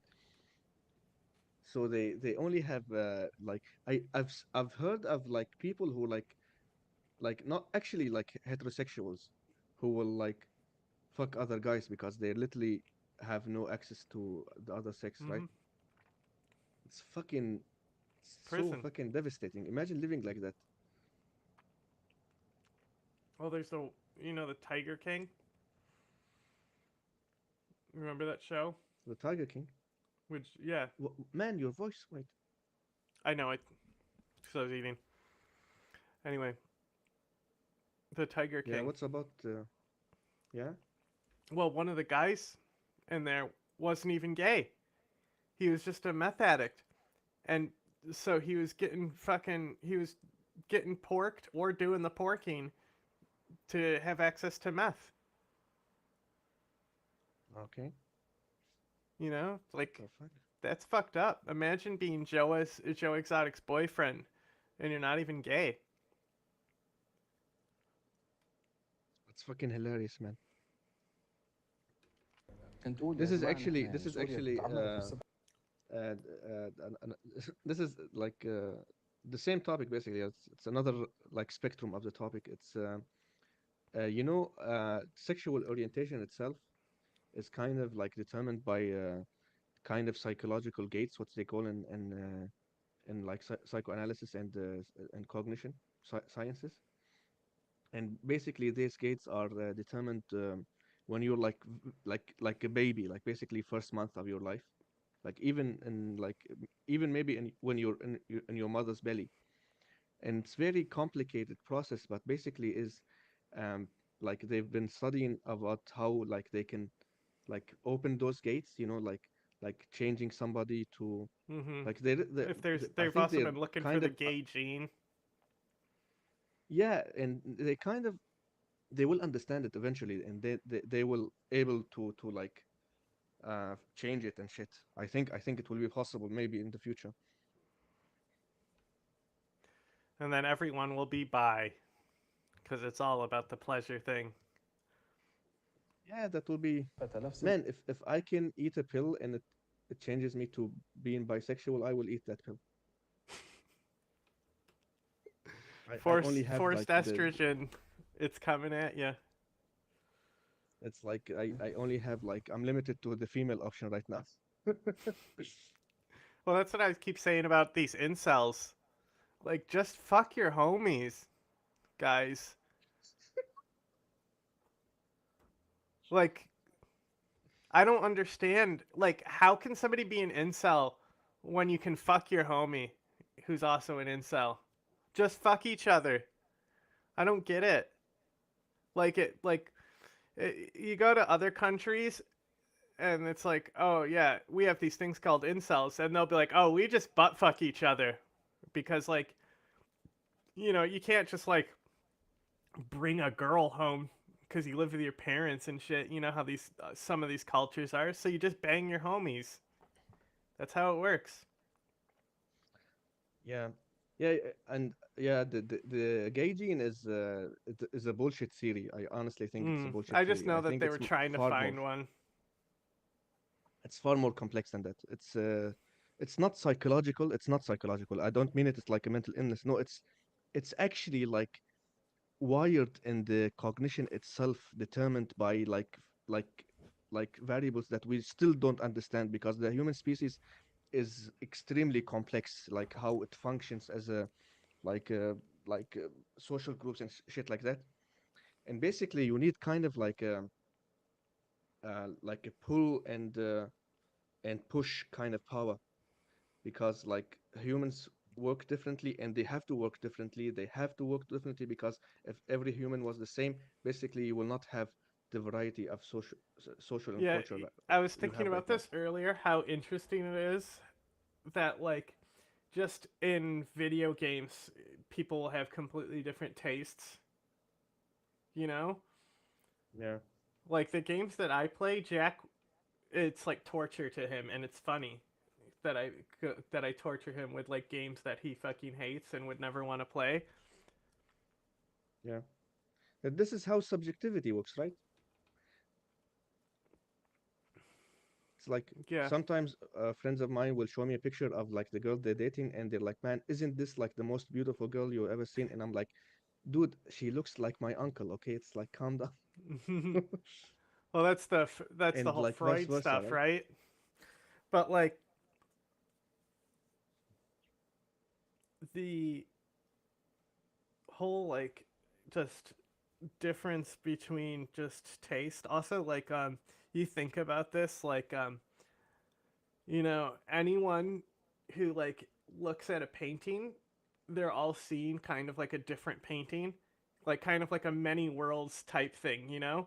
Like certain things will be in Yeah, yeah. focus specifically for other people that other people just won't see. And it's an original interpretation of art anytime you look at something like that. Yeah, yeah, man. Yeah, man. And that example, like the color thing, right?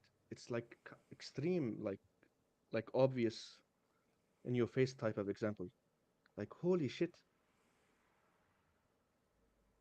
Yeah, you know what I'm talking about? The dress. Oh yeah, yeah. Where people can't see this dress because of a certain color. Yeah, I this is think like an extreme example of what you said. somebody put a thing where they showed like what a shadow would look like naturally, and then like everyone was like, "Oh, I get it now," because I've been interpreting it as having a shadow. I don't know.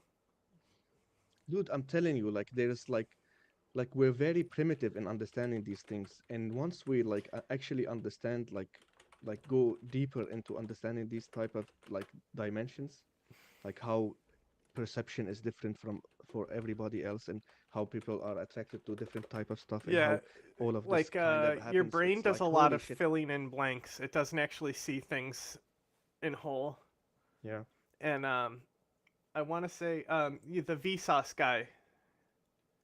He does this. Michael. He did a Yeah. So he did a show called Mind Field, and in it they simulate a brain and how a brain processes, and they had to like go through the brain processes where they could only like fire if they like were associated with another synapse, and at the end they had somebody who would interpret the readout to get the number, and they were able to get the number like every time. And the only time it kind of fucked up where it was kind of iffy was they couldn't tell if it was a 3 or an 8. Oh, But if you look up okay. Mind Field on YouTube, I'm pretty sure Mhm. there's a whole thing where they simulate a brain.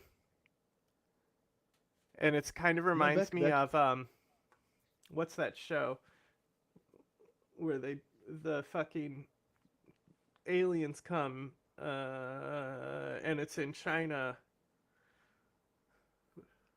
What the fuck is that show? The Aliens come. cosmic horror thing.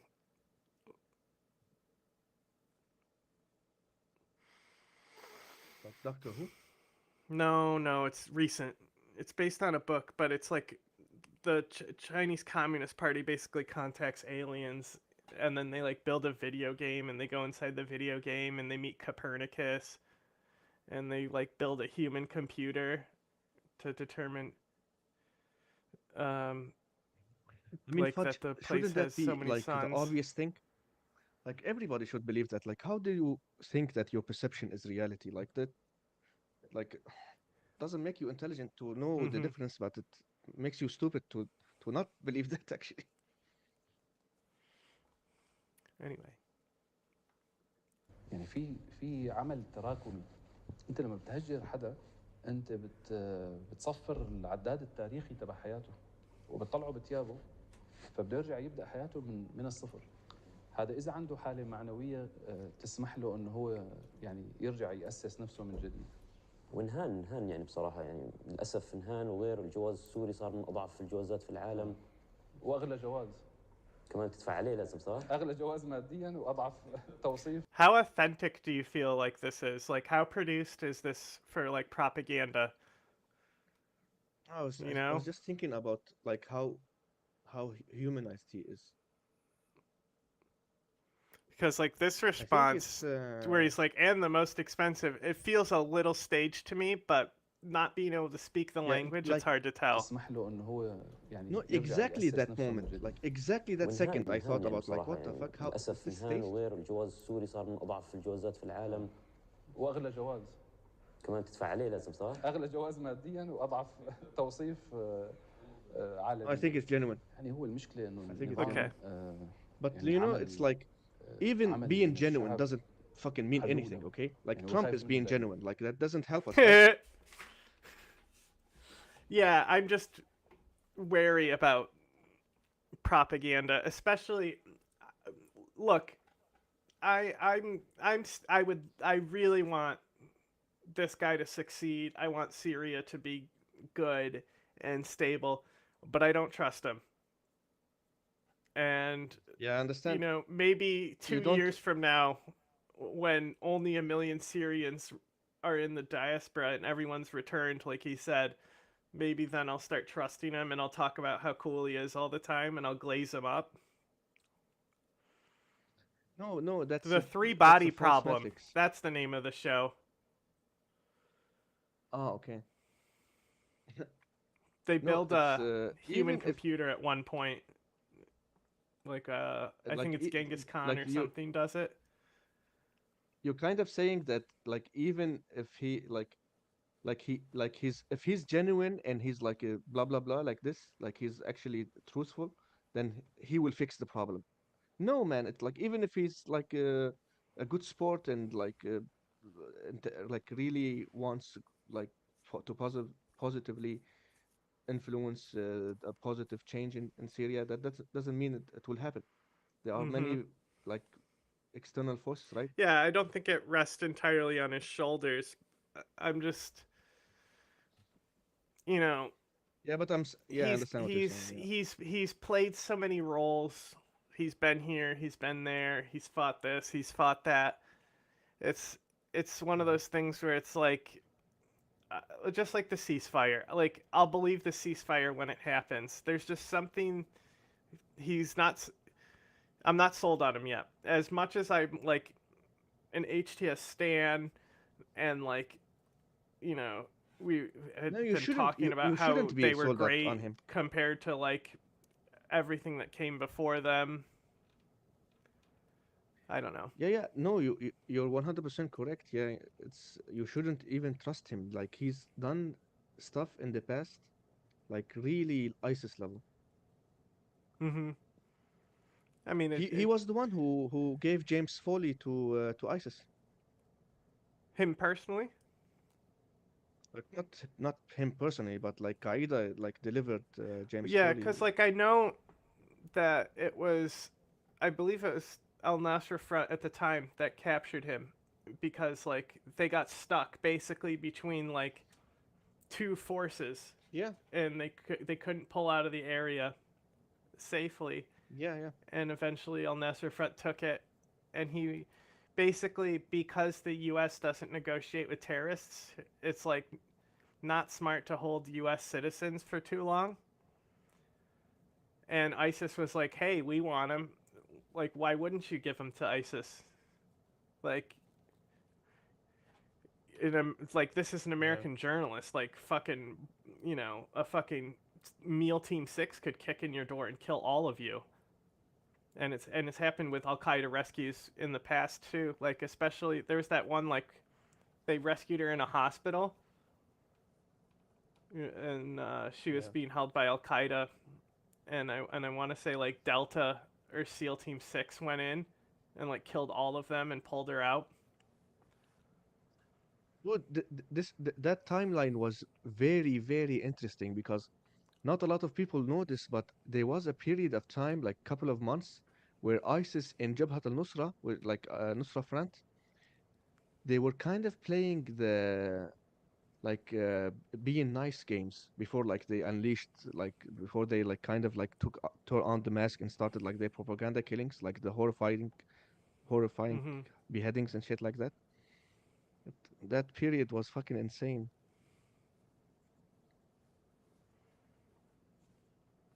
Man. فكل مؤسساته عملها لحتى تحاصره لهالشعب. يعني هو فاهم السلطة هي التحكم بمفاصل حياة البني آدم وابتزازه فيها بعدين. هو فاهم هيك لذلك انت بتشوف شو الوسيله اللي عنده. يعني مو هو بيعملها في بعض الدول شوي متطوره بتتحكم بالبشريه بس تتحكم بذكاء. يعني بتعطيه وبتوجهه، بتعمل له شويه يعني ثقافه، بتقولب له الفكره في راسه، بتعمل له قناعه، يعني في توجيه للراي العام احيانا بصير في بعض الدول المتطوره يعني. اما هون بيوجهه بخدماته الاساسيه بحياته، الفرع الامني، بالتعذيب، بالقتل، بالتخويف. فهذا التوجيه بيتوجه معه، بيتوجه خوفا ورهبة، بس ما بيتوجه قناعة. فبالتالي لما راح النظام شوف الناس كيف كانت يعني. طبعا انا ضد موضوع التكويع وكذا، في عليك مشتهر شغله.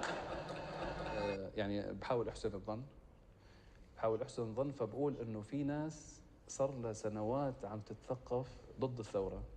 I love that. منها كمان في شيء 5. He's saying anti-revolution propaganda.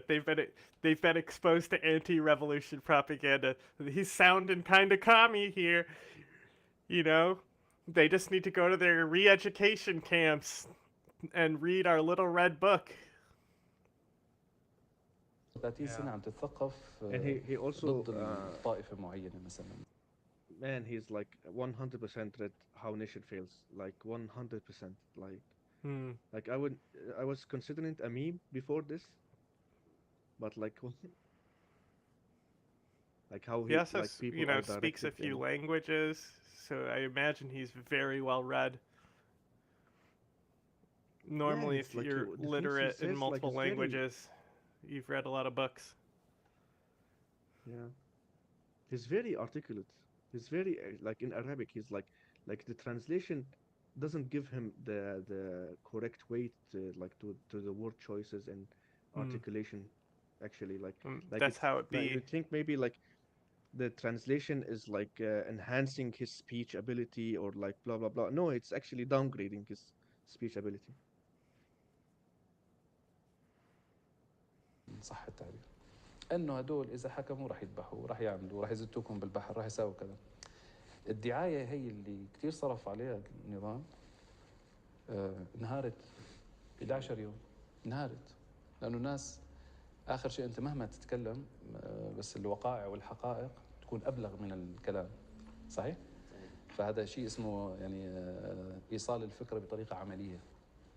فانت لما تكون عم تستعمل الاخلاق بشكل عملي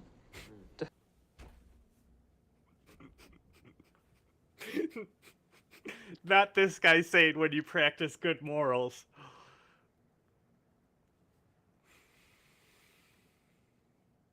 Good. Holy shit. Like, oh yeah. Bin Laden over here talking about practice good morals, be kind to your neighbor. تحسن Was Bin Laden تؤثر this في الناس اكثر ما انه تدعوهم like للاخلاق الحسنه. Hmm? I think maybe right. Like What? was Bin Laden this like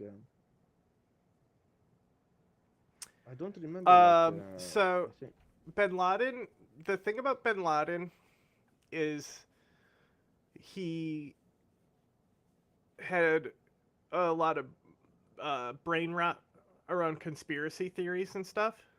Like he believed in dreams being signs from God and stuff, but he was very articulate, and everyone who talked to him, he was very down to earth. He didn't talk to him like he was the leader. He talked to him like an equal.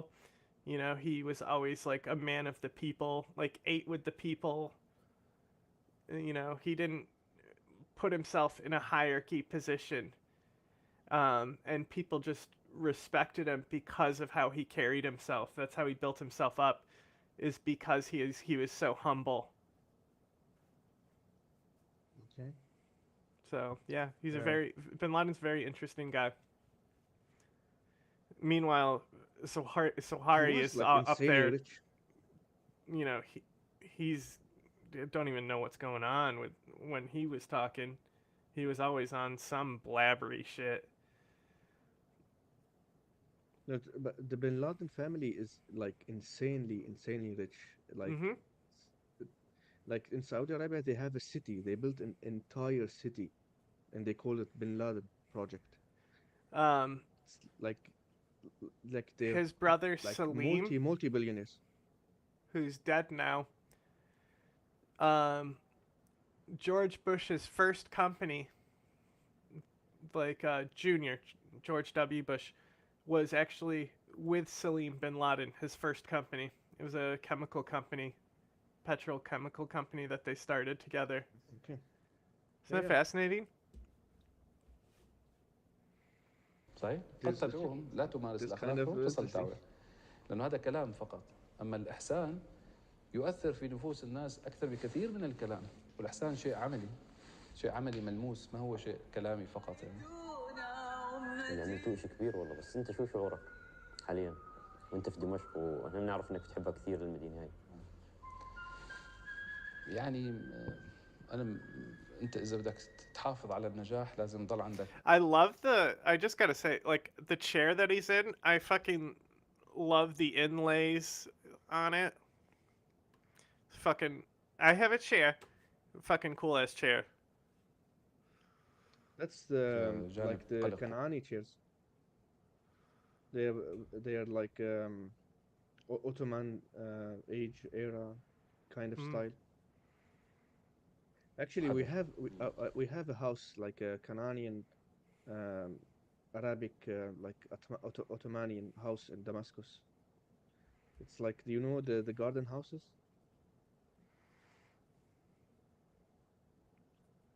Like it's one of the most beautiful things you can ever I like. remember. Like it's like really. Like I will send you a remember picture. fighters taking over like a garden house that was like regime led, and like there's like 50 people living in it. I will send you this link. Like this is the type of houses I'm talking about. Yeah, this is like it was a house like this that they took over. It's very interesting. And they were just all living there, sleeping on the floor and shit. It's very expensive. Mm-hmm. لأنه إذا اطمأنيت بقول لك المرء يؤتى من مأمنه يعني. يؤتى الحذر. صحيح؟ اللي بده يشتغل بالمصالح العامة والقيادة بشكل عام لا يكون إلا على حذر. طبعا مو الحذر المفرط اللي بيدفعك للشك والاتهام والكذا، الحذر اللي هو القلق انه انت لازم دائما عندك حافز يدفعك لتشتغل اكثر يعني، لتصنع ولتقدم اكثر يعني. بقول عندنا نحن كثير تحديات هلا في البلد. بدك And I thought a lot of Kurdish mill bloggers. Okay, let's see. Hang on. Yeah. Let's see what's going on here. I thought a lot of actually... Kurdish mill bloggers were getting ahead of themselves when they were condemning HDS and and saying everything was gonna go to shit. But the more time matches, the more we feel like so I'm still not sure. I just know that like we need to like beat Erdoğan to death. Basically, it wasn't a pragmatic pessimism. It was a cynical pessimism. Like cynical pessimism can come true. Like it can happen, but that doesn't mean that you have to be like cynical about it. You know, it's like you can have good faith pessimism, even like you can have like they were just like saying like this shit is fuck this bullshit and just being negative, but it wasn't based on like true like analysis of the situation. I just think with as long as Erdoğan fucks off, everything will probably be okay. Like, can't be worse than Libya. I mean, it being like Libya would be a lot of progress from the current state that it's in. And Libya is a failed state still. Yeah. تعمل علاقات سياسية مستقرة بدك تهتم برأس المال الداخل بالدرجة الأولى يعني على أن يكون الناس في الداخل أخي يعرفوا يعيشوا مع بعض يحبوا بعض يرتاحوا يثقوا في بعضهم. هذا كثير مهم، هذا تحدي كثير مهم يعني. والحمد لله يعني من طبيعة أهل الشام. Thankfully, vengeful behavior isn't part of Syrian character. What do you think of that? It's bullshit. What the fuck are you talking about? Like, I can tell you, like, maybe like they're trying their best to not. They've actually like specifically said, please don't post videos of like stuff and like killings and shit like that, and like people go rogue and nobody like is posting videos because it's kind of criminalized right now in Syria, but everybody talks about it. It's like hundreds of people been killed.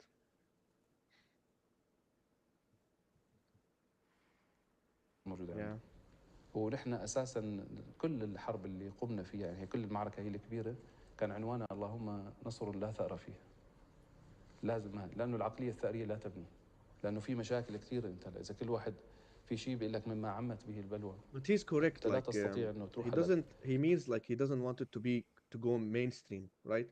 Like even like it's like a state, right? Like United States say we're civil and we shouldn't allow this to happen, but you will have like hundreds of killings in a large state like that, right? You can't control every aspect of society, like shootings and school shootings and shit like that. Yeah, of course, yeah. تبحث عن كل حقوق وترجع الأمور اللهم الشيء الظاهر والواضح والفج، لأنه أحيانا في المعارك الكبرى يعني الحق في مطالبة الدماء تهدر في بعض الأحيان إلا في الخواص يعني مثلا تقول لها اللي قام بصيدناه يقول لك لا. So he's like, he literally was like, the right to revenge, because he's talking about, you know, getting justice. في شيء بيقول لك مما عمت به البلوى أنت لا تستطيع إنه تروح هلا تبحث عن كل حقوق وترجع الأمور اللهم الشيء الظاهر والواضح والفج، لأنه أحيانا في المعارك الكبرى يعني Yeah, the right to revenge is relinquished. الحق في مطالبة الدماء تهدر في بعض الأحيان. Except in certain cases, like the officials of the prison. He's like, oh no, we're lynching them. But like, yeah, and actually it's look funny at the Nazis, right? A lot of those guys got to go, you know, build rocket ships for the United States and shit. You know, but the people who fucking ran death camps and stuff did not go get to build rocket ships. Yeah, they were like the what do you call it? Like the fodder, the cannon fodder. It's been used as an excuse right now in Syria. Like every like time somebody kills somebody, he's like, yeah, man, he was like working inside Naya, motherfucker. You can't have like half the Syria, like the half of the victim work inside Naya. It doesn't work like that. But like hundreds of people work inside Naya, not the de-Baathification in Iraq was a mistake.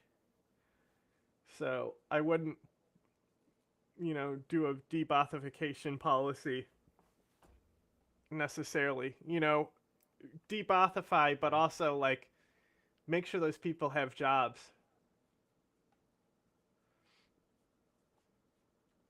في الخواص That will happen. يعني مثلا تقول لها اللي قام بصيدناه بقول لك لا. بتقول لي رؤساء الافرع الامنيه اللي عذبوا الناس بقول لك لا. قائد الطائره اللي كان يرمي برميل. بتقول لي واحد كان عم يزت برميل على الناس بقول لك لا. بتقول لي حدا عم يعمل مجزرة، بقول لك لا. عرفت كيف؟ ويشترط في هذا أن يؤخذ الحق من خلال القضاء والقانون. محكمة. إنه ما يكون هو يعني. In court. What does he mean by court, though? إيه، لأنه قانون يجب أن نحترمه نحن. إذا نحن ما احترمناه كلاسيكال كورت. فبتتحول القصة لشريعة غاب. وإذا أخذ بالقانون بتضمن حق الجميع، حق الضحية والجاني. صحيح؟ صح. إنه كمان الجاني لما يصير بالسجن له شوية حقوق مهما كان يعني. أما إذا تترك الموضوع لحالة كل واحد ياخذ حقه بإيده، بقول هي يعني هون تحولنا لشريعة غاب. طبعا الموضوع ما كثير مثالي، أنا بقول في شوية مشاكل اليمين واليسار يعني بالمنطقة، بس هي في أدنى مستواها، في أدنى مستوى، ويوم عن يوم عم تخف، يوم عم تزيد السيطرة الأمنية.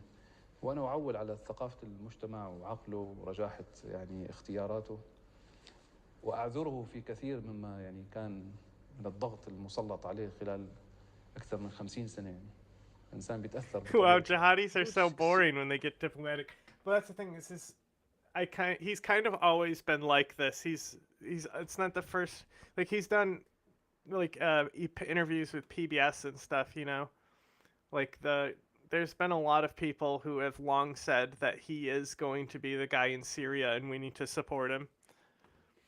So, we need this. We currently need this in Syria. Like Syria is like suffering a lot. Like the GDP, I don't want to like use the GDP as a metric. It's a bullshit metric, right? But we use it, and it's like the GDP is now 6. I think it's 6.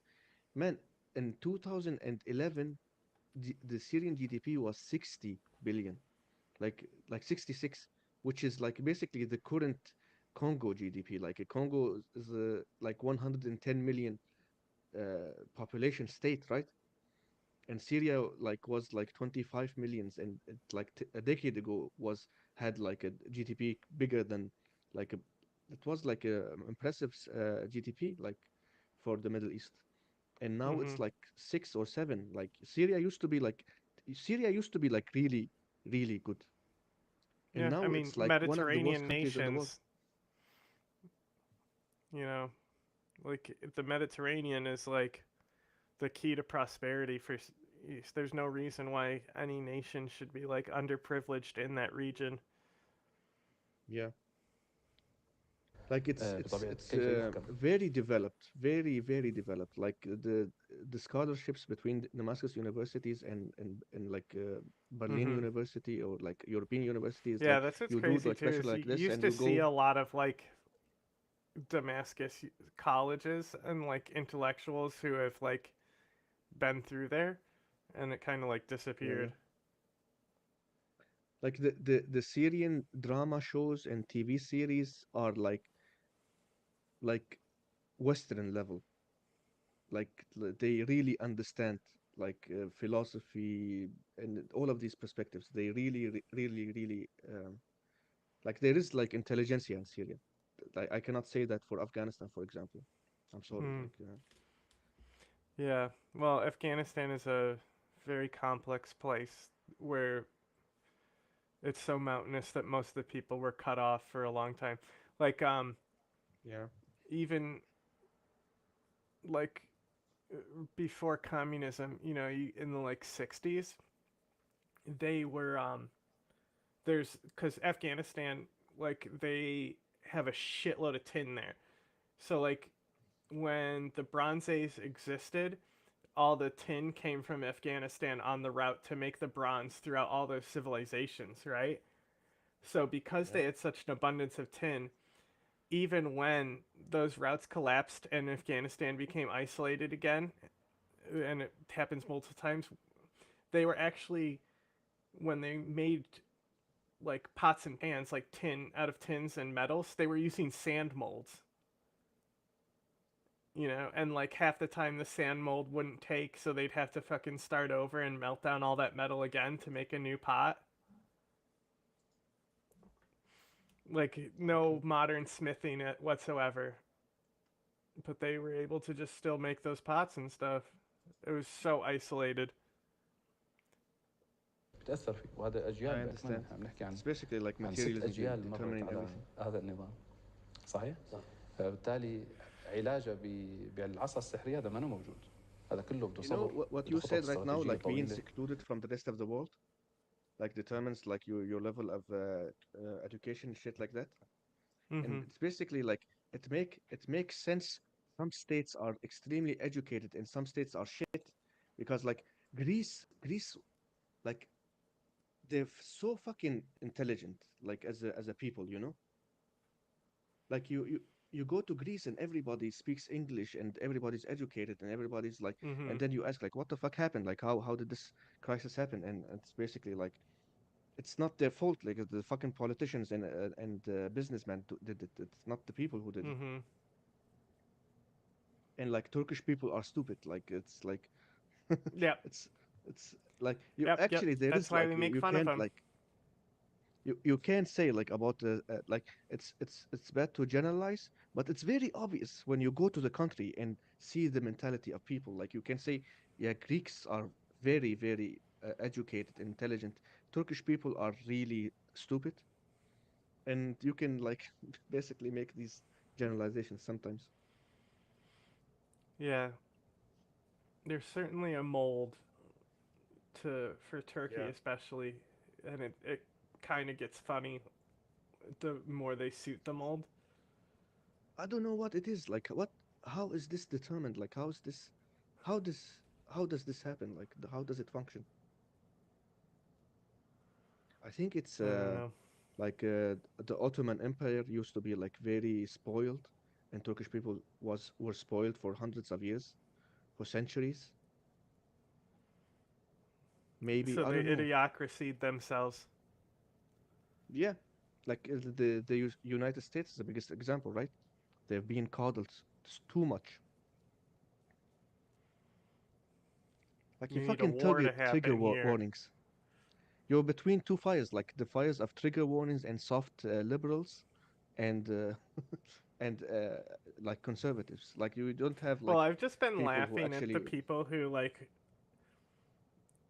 go on this new Chinese app that they were doing for a minute, being like, "Wow, they're just like us. They're people."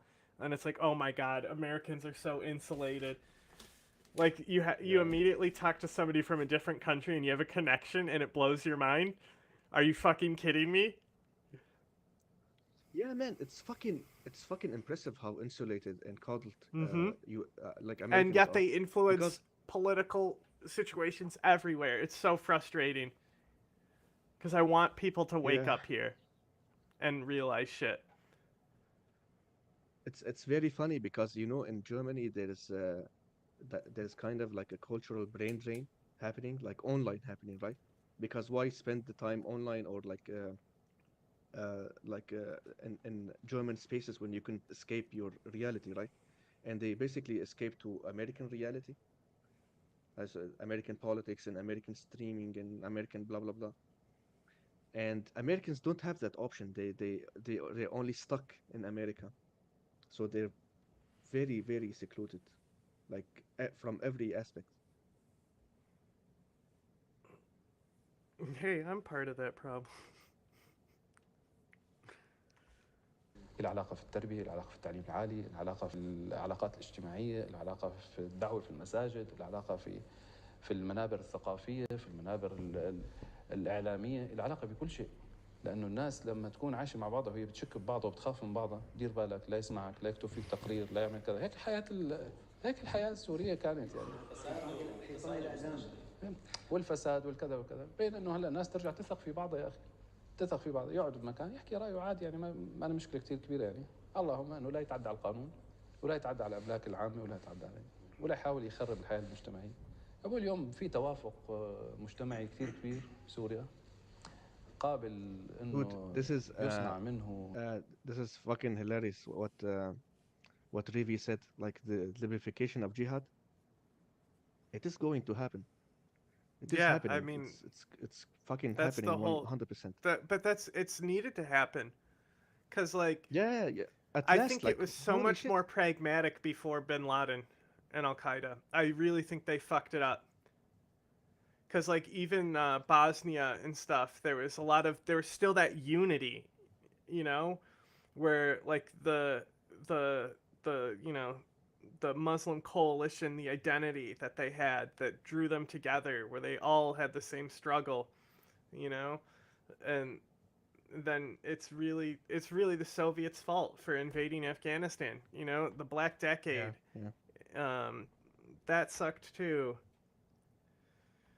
But like, You know, that's why I if say, like, if I don't care if Muslim Brotherhood has seats in government. Like, the CIA shills out here cry about Muslim Brotherhood and how they're going to take over Syria now. It's like, you literally sound like the Assadist. yeah, we have to allow it to happen, because if the Syrian model succeeds, the libification of jihad, man, that will mean a lot for Afghanistan, for Pakistan. Yeah, that's exactly how I feel too. Is that there needs to be a period where they're kind of like, because like you have like the ANC and the IRA, right? At the same time, both of them kind of helped each other into political transitions outside of their like civil war type structures. You know, they turned themselves into political parties away from terrorism, even though there still was remnants and stuff like that.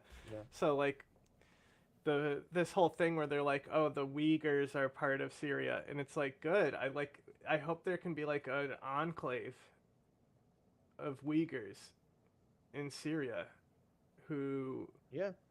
you know, just like Chechens as well. I want an enclave to be able to be free there, because you can't be free in their home territory.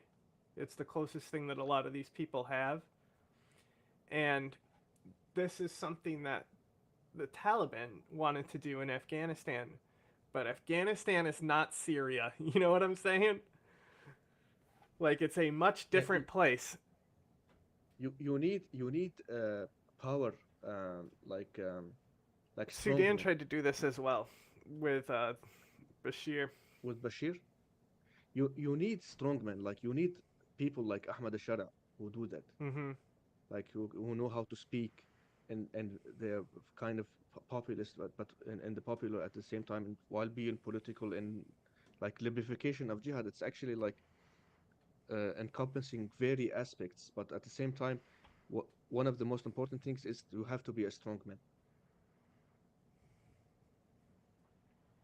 because it's a hierarchical structure. Mm-hmm. Well, if you're not, someone's gonna fucking coup you. Yep. But that's another thing, is then sometimes the strongmen become genocidal themselves. حياة جديدة غير التي لم يجربها الناس من 50 سنة في سوريا. أول مرة صح. أول مرة راح يجربوها. إنه يحسنوا يعيشوا مع بعضهم بحب يعني.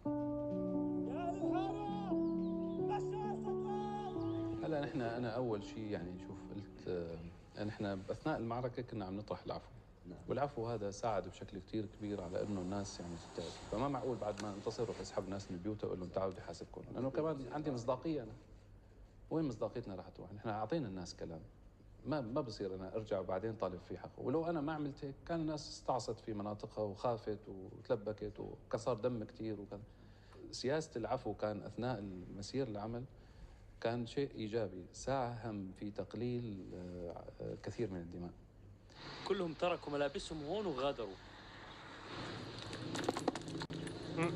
فمو بعد ما الله عز وجل اكرمنا فبروح انا بدي اسفك دماء هلا واسحب الناس على السجون واعمل كذا، بكون انا ضربت المصداقيه تبعي هون.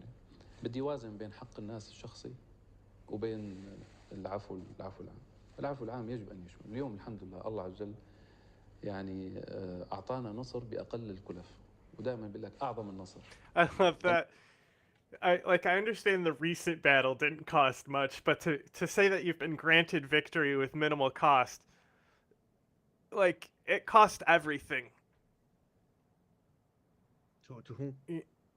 I mean, that's a thing. Syria was destroyed. You know, it's the whole thing about if it's worth it now.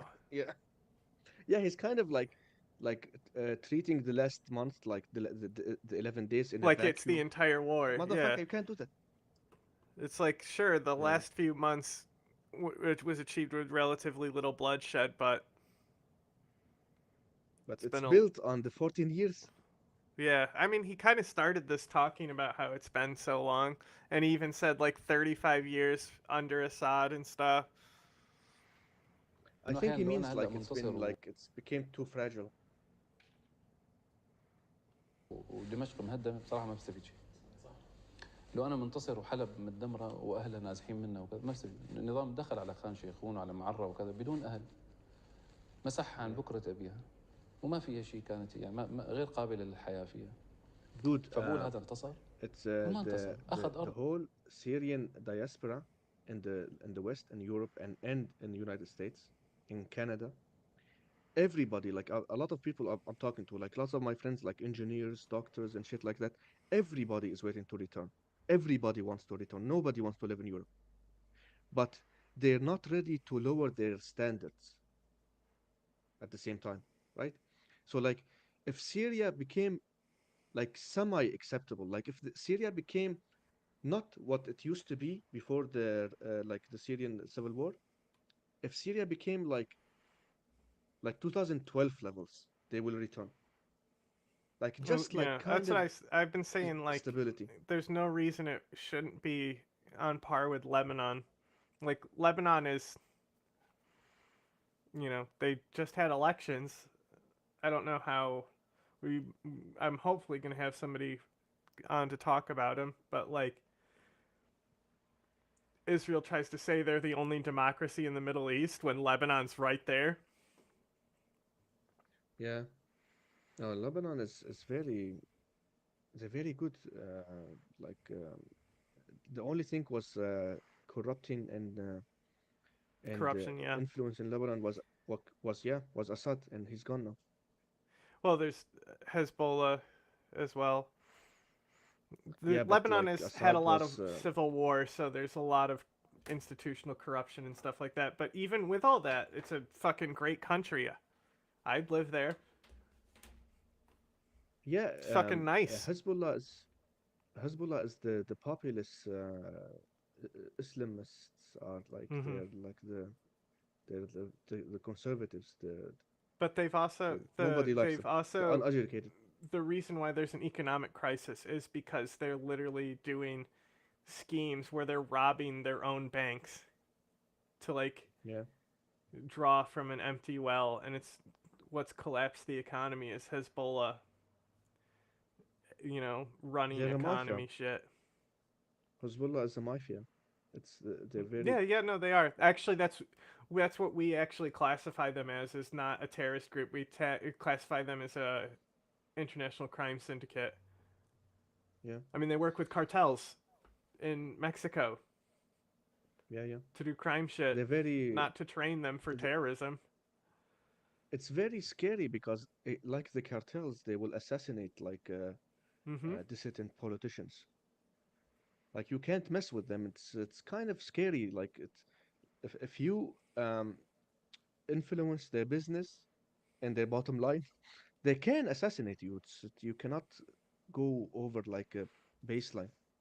It's they also like their enforcers and stuff. Same with Iran with the Basiji. They're all into motorcycles, so they'll ride up on their Yeah, yeah, motorcycles and like trash your yeah. shit. If you're like holding like an anti-Hezbollah picnic or something, they'll ride up on their motorcycles, trash your shit and stuff. So they Take have care, that Fudge.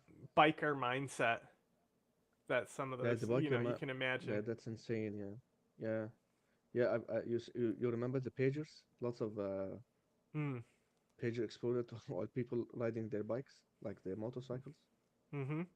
The Middle Eastern motorcycle culture is it's the in the Middle East. When I was in the Middle East, uh, like it's not it's it's kind of elitism, like people who are like upper classes, and basically average people, like they view people who use these motorcycles as scum, basically. And the only people who are accepting these type of people are the like Hezbollah and these types of political structures that need these type of people who are basically rejected by society, right? Like they're outcasts. Like it's kind of how Hells Angels are outcasts Mhm. in the United States, and militarism and these type of people like right-wing extremist militias and shit like that. It's basically like exactly like going to these rednecks and white militia and basically giving them power and weapons and Yeah. making them like the official army. Yeah. I mean, that's what I say is like, the Hezbollah is a lot like MAGA in many ways. Exactly. Yeah. Yeah. And ونحن that's what كسبنا the الشعب Republicans are وهون going to try. الفائز بصراحه. هون منتصر انه انت تحقق انتصارات كبيره باقل الخسائر. فما معقول نحن نكون عم نخدع الناس يعني بعد ما نعلن عن عفو وبعدين نروح نحاسب. We get هذا it. اول شيء بده يكون في Amnesty. والراعي انه الله عز وجل اكرمنا هذا الكرم ولازم نحافظ على الخلفيه الاخلاقيه لنا. اذا اعطينا كلام لازم نوفي فيه. الشيء الثالث انه نحن لازم تكون عندنا اولويات في بناء الدوله القادمه. شو الاولويات؟ الاولويه انه نحن نبني مؤسسات تحقق يعني مستوى جيد من العداله بين الناس. صحيح؟ وتمنع تكرار ما حدث في المستقبل. لازم نبني دولة بناء صحيح يعني. فالبناء هذا إذا كان بيشوش عليه المطالبة في حقوق شخصية بقول البناء أولى من الحقوق الشخصية. خلي الناس يا أخي ترجع تعيش شوي تبني مع بعضنا نغلب حالة التسامح إلا اللهم مع الناس اللي كان عندهم جرائم ممنهجة يعني جريمة منظمة فات عمل مجزرة بالحولة فات عمل مجزرة بالكذا اعتدى كذا اغتصب نسوان عذب ناس بالسجن عمل كذا هدول نحن استثنيناهم اساسا هدول ما راحوا على بيوتهم يعني هدول ما قبلوا العفو هذا يعني نحن وصلنا لعنده هرب صح هرب ايه فهذا هو ما استجاب لحاله العفو فلذلك انا استثنيته The libification of jihad is a legendary quote. The libification of jihad. It should be I mean, like that's what used this every is. time. Yeah. Yeah, I like it. Well, didn't you say that liberalism's dead? No, it's dead in the West. I told you, like it's Now it's rising up coming in to the Middle East. Syria. Yeah, exactly. I've told you, like I Yeah. remember like 3 weeks ago, 2 weeks ago, I told you like that era is started right now in Syria. New day. It's fucking hilarious. انا هيك ما اخلفت معه اخلاقيا ايضا بس بقول باقي الناس مو كل واحد شاف الواحد بالطريق فبده يروح ياخذ حقه منه بايده في محاكم في قضاء في قانون في شكوى في كذا روح اخي انت اذا هو كان ممن يشمله العفو اثناء الحرب فبقول واجبنا الاخلاقي والديني والشرعي والمنطقي انه يقول لا خلص هذا الحق يعني ذهب واليوم الناس لما تقول انتم ضيعتوا حقوقنا بقول لك انا جبت لك سوريا كلها انا رجعت لك اعظم حق اليوم اسمنا دمشق صار صح اليوم صار يقول لك انا سوريا تقول كذا وسوريا تقول كذا اليوم اسمك دمشق تعرف شو معنى الكلمه انت اعدت تموضع يعني لبلد ازعج الناس يا اخي ازعج العالم يعني اليوم انت رجعت اعدت اركان الحضاره هي واعطيتها موقعها الاستراتيجي السياسي You laughing? Yeah, I don't know what the translation was. I was listening to him, and like the word he used was fucking hilarious. Like I don't know what the translation was, but he's like, "Man, we were fucking annoying the world." Go back. Yeah. What word? What was it? What did it use? We once disturbed the entire world. We have repositioned a country that once disturbed the entire world. Yeah, no, it's like disturbed isn't the word. It's like annoying. He used annoying specifically. Yeah, like But nobody it's like liked Assad. more professional. That fucking It's rat it's fink. professional, yeah.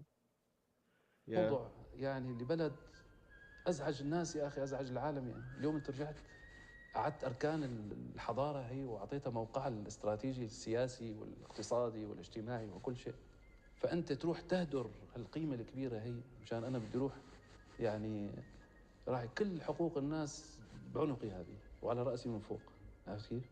وحاشا لله انه يوم من الايام انا تهربت من حق احد يعني عرفت كيف؟ حتى لو كان على نفسي يعني بس انه خلينا نعمل اولوياتنا طريقه الدوله اليوم عقل الدوله لازم يحضر عقل الثأر ما بيبني دوله عقل الثوره ما بيبني دوله This is so key because, like, the revolutionary mindset, that's the issue, is revolutionaries they get too involved with the revolution and they don't know what's going to come after the revolution.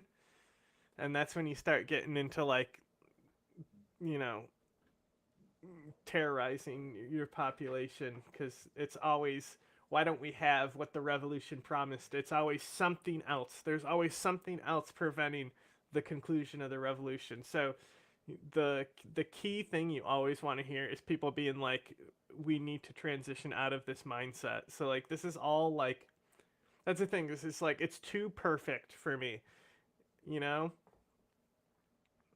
Like if somebody wrote Yeah, exactly what I wanted to hear from somebody like this is what it would be, and that's why I'm skeptical.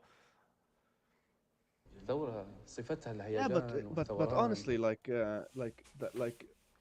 tell me honestly, like what do you think is like what else is remains? Like what Mm-hmm. fucking worse state exists? Like it's like does it go any fucking shittier? Like it's like holy shit, dude. It's Nazi Germany Yeah. level of destruction, right? Have you seen the Syrian Mm-hmm. cities? Like they fucking floored. Like there's nothing left. Like it's Mm-hmm. basically you see it Gaza, right? Gaza like 87% of like buildings are destroyed. There's nothing left. It will cost like billions and billions of dollars to rebuild and decades to rebuild. And can they rebuild? Like holy shit. Mm-hmm. So it's like I don't know. It's like I don't know, man. I don't know. وردود الأفعال تصلح في يعني في إزالة حكم، لكن لا تصلح لبناء حكم. فلذلك أنا بقول اليوم نحن الثورة خلصت بالنسبة لنا. جزء من تاريخنا نعتز فيه، نفتخر فيه، نحتفل فيه، لكن لا نستحضر عقليته معنا بالدخول. اليوم تخيل أنا أبني الدولة بفصائل مثلا، بيزبط؟ لا. ففي مؤسسات دولة، في رئاسة، في مجلس برلمان، في حكومة تنفيذية، في خطط استراتيجية ناس عم تنفذ. اليوم لازم يحضر عنا المنظور الاستراتيجي قصير الأمد، متوسط الأمد، طويل الأمد، الأهداف، حط تارجت ونعرف طريق الوصول لكل هدف. بدك للبنية الاقتصادية، بدك للتربية، بدك للتعليم، بدك للصحة، بدك للاتصالات، بدك للتطور، بدك لازم نرجع نواكب العالم خلال كم سنة. I'm وإن شاء actually الله thinking like الجواز السوري it's I'm actually thinking like personally like what can I like how can I help like yeah, you're Mm-hmm. being skeptical, right? But I'm like personally thinking like if shit like start to balance and like really manifest like in reality in Syria, then I might come back and kind of like try to work with the government or something like that.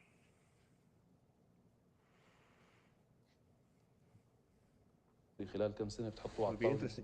بصير له وزن. يا سلام الله قوية. أكثر ما كان يؤلمني شوف الناس كيف تتهافت على الجوازات وكذا وتستصغر في المطارات ويجي الناس تشكو. يقول لك أنا يعني سوري أنت درجة كثير بعيدة.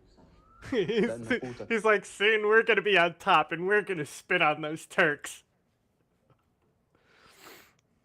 كمواطن من قوة بلدك وبلدك لحين السرقة ولحين الضغط على المجتمع ده ما له توصيف في العالم كان.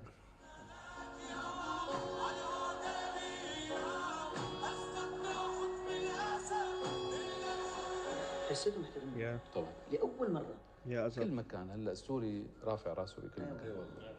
السوري بكل دولة في العالم صار هو هلا رقم واحد. تعرف شو I'm معنى actually أنت like حرب I'm المستضعفين؟ genuinely for like I think I know it is considered cleansing, right? It's considered like cleansing of Gaza and but I'm actually like for Palestinian going to Syria. Mm. Like if you're Gazan, right? Like you love Gaza, you love your country, you want to be part of Palestine. I understand all of that, okay? But like I don't know, man. It's like it's a rubble right now. Yeah, but Like that's the it's thing, is like, we don't know how many people want to leave Gaza. Israel doesn't let them. That's the big yeah. issue. That's always been the issue. Just, you know, even trying to get medical treatment. Like, Very few Like, do you people think make if it out of Syria there. like made a deal with Israel, like to take all the Gazans, do you think like Israel would reject that? Not necessarily. Like it's a kind of deal like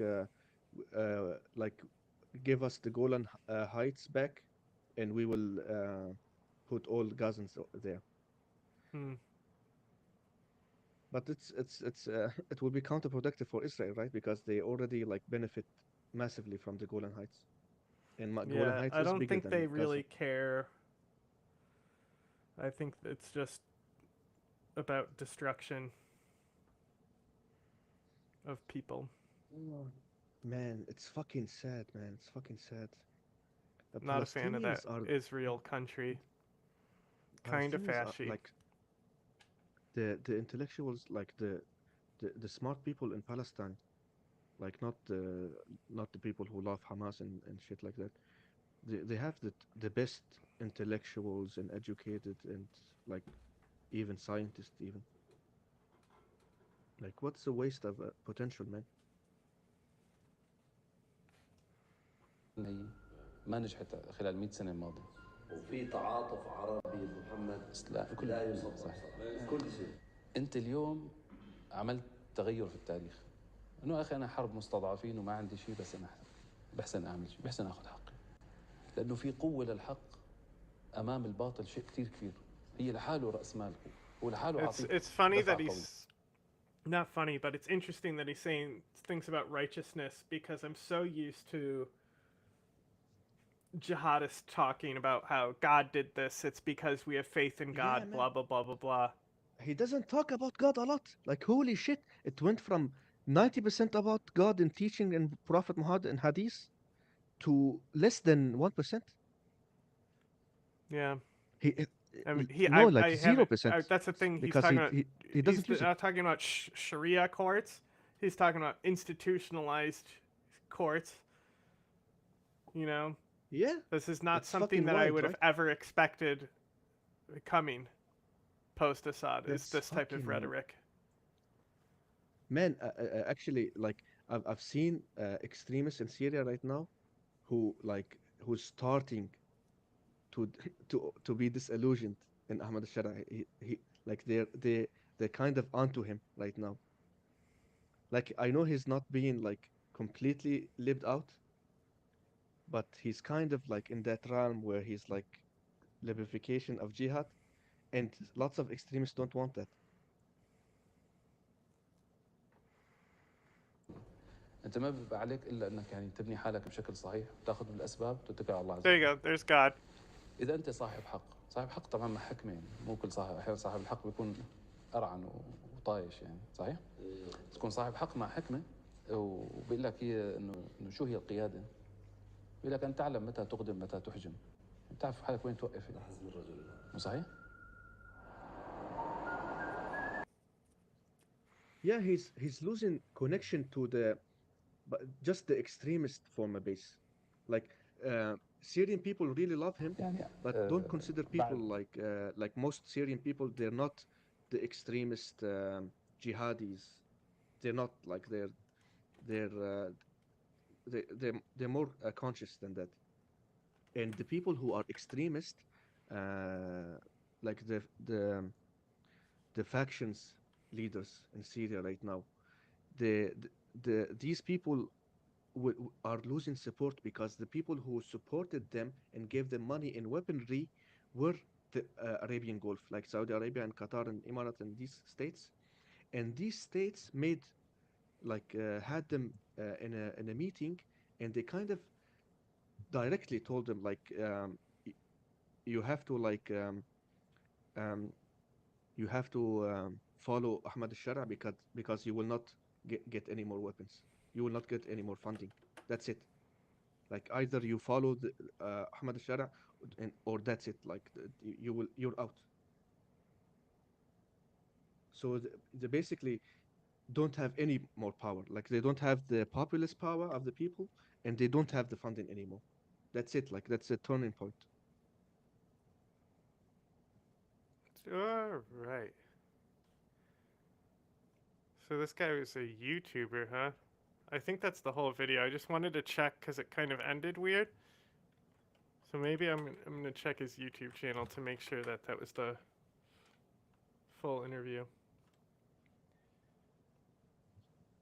Oh, 19 minutes is...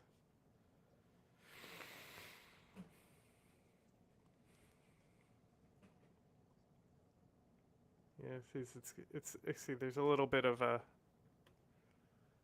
introduction on this.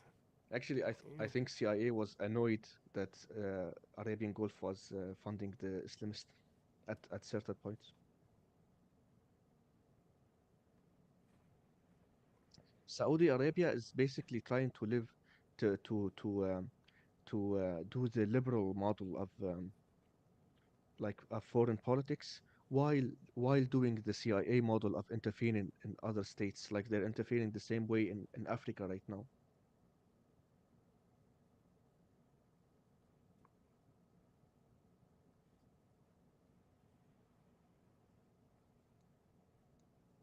See, there was a little thank you at the end. That's what we missed. Just cut off on the YouTube or the Twitter version. So there's a little bit of him coming in and meeting him and Yeah. some little intro. Very well Dude, done one video of the though. 6 million views. one of the most yeah, in Sudan, yeah, in Sudan and other countries also. One of the most interesting videos of Ahmed al-Shara was from Arabia, when the Ahmed al-Shara told like a very scoop, like told Arabia scoop, and the interviewer was very excited, and he was like, "Wow, man, that's a scoop!" And Ahmed al-Shara said, "That's specifically for your channel. Like, thank me later." He was very charming. He is very charming. Has He's like very charismatic. Yeah. Good leader. I've actually heard Vaush say that he's a sexy man.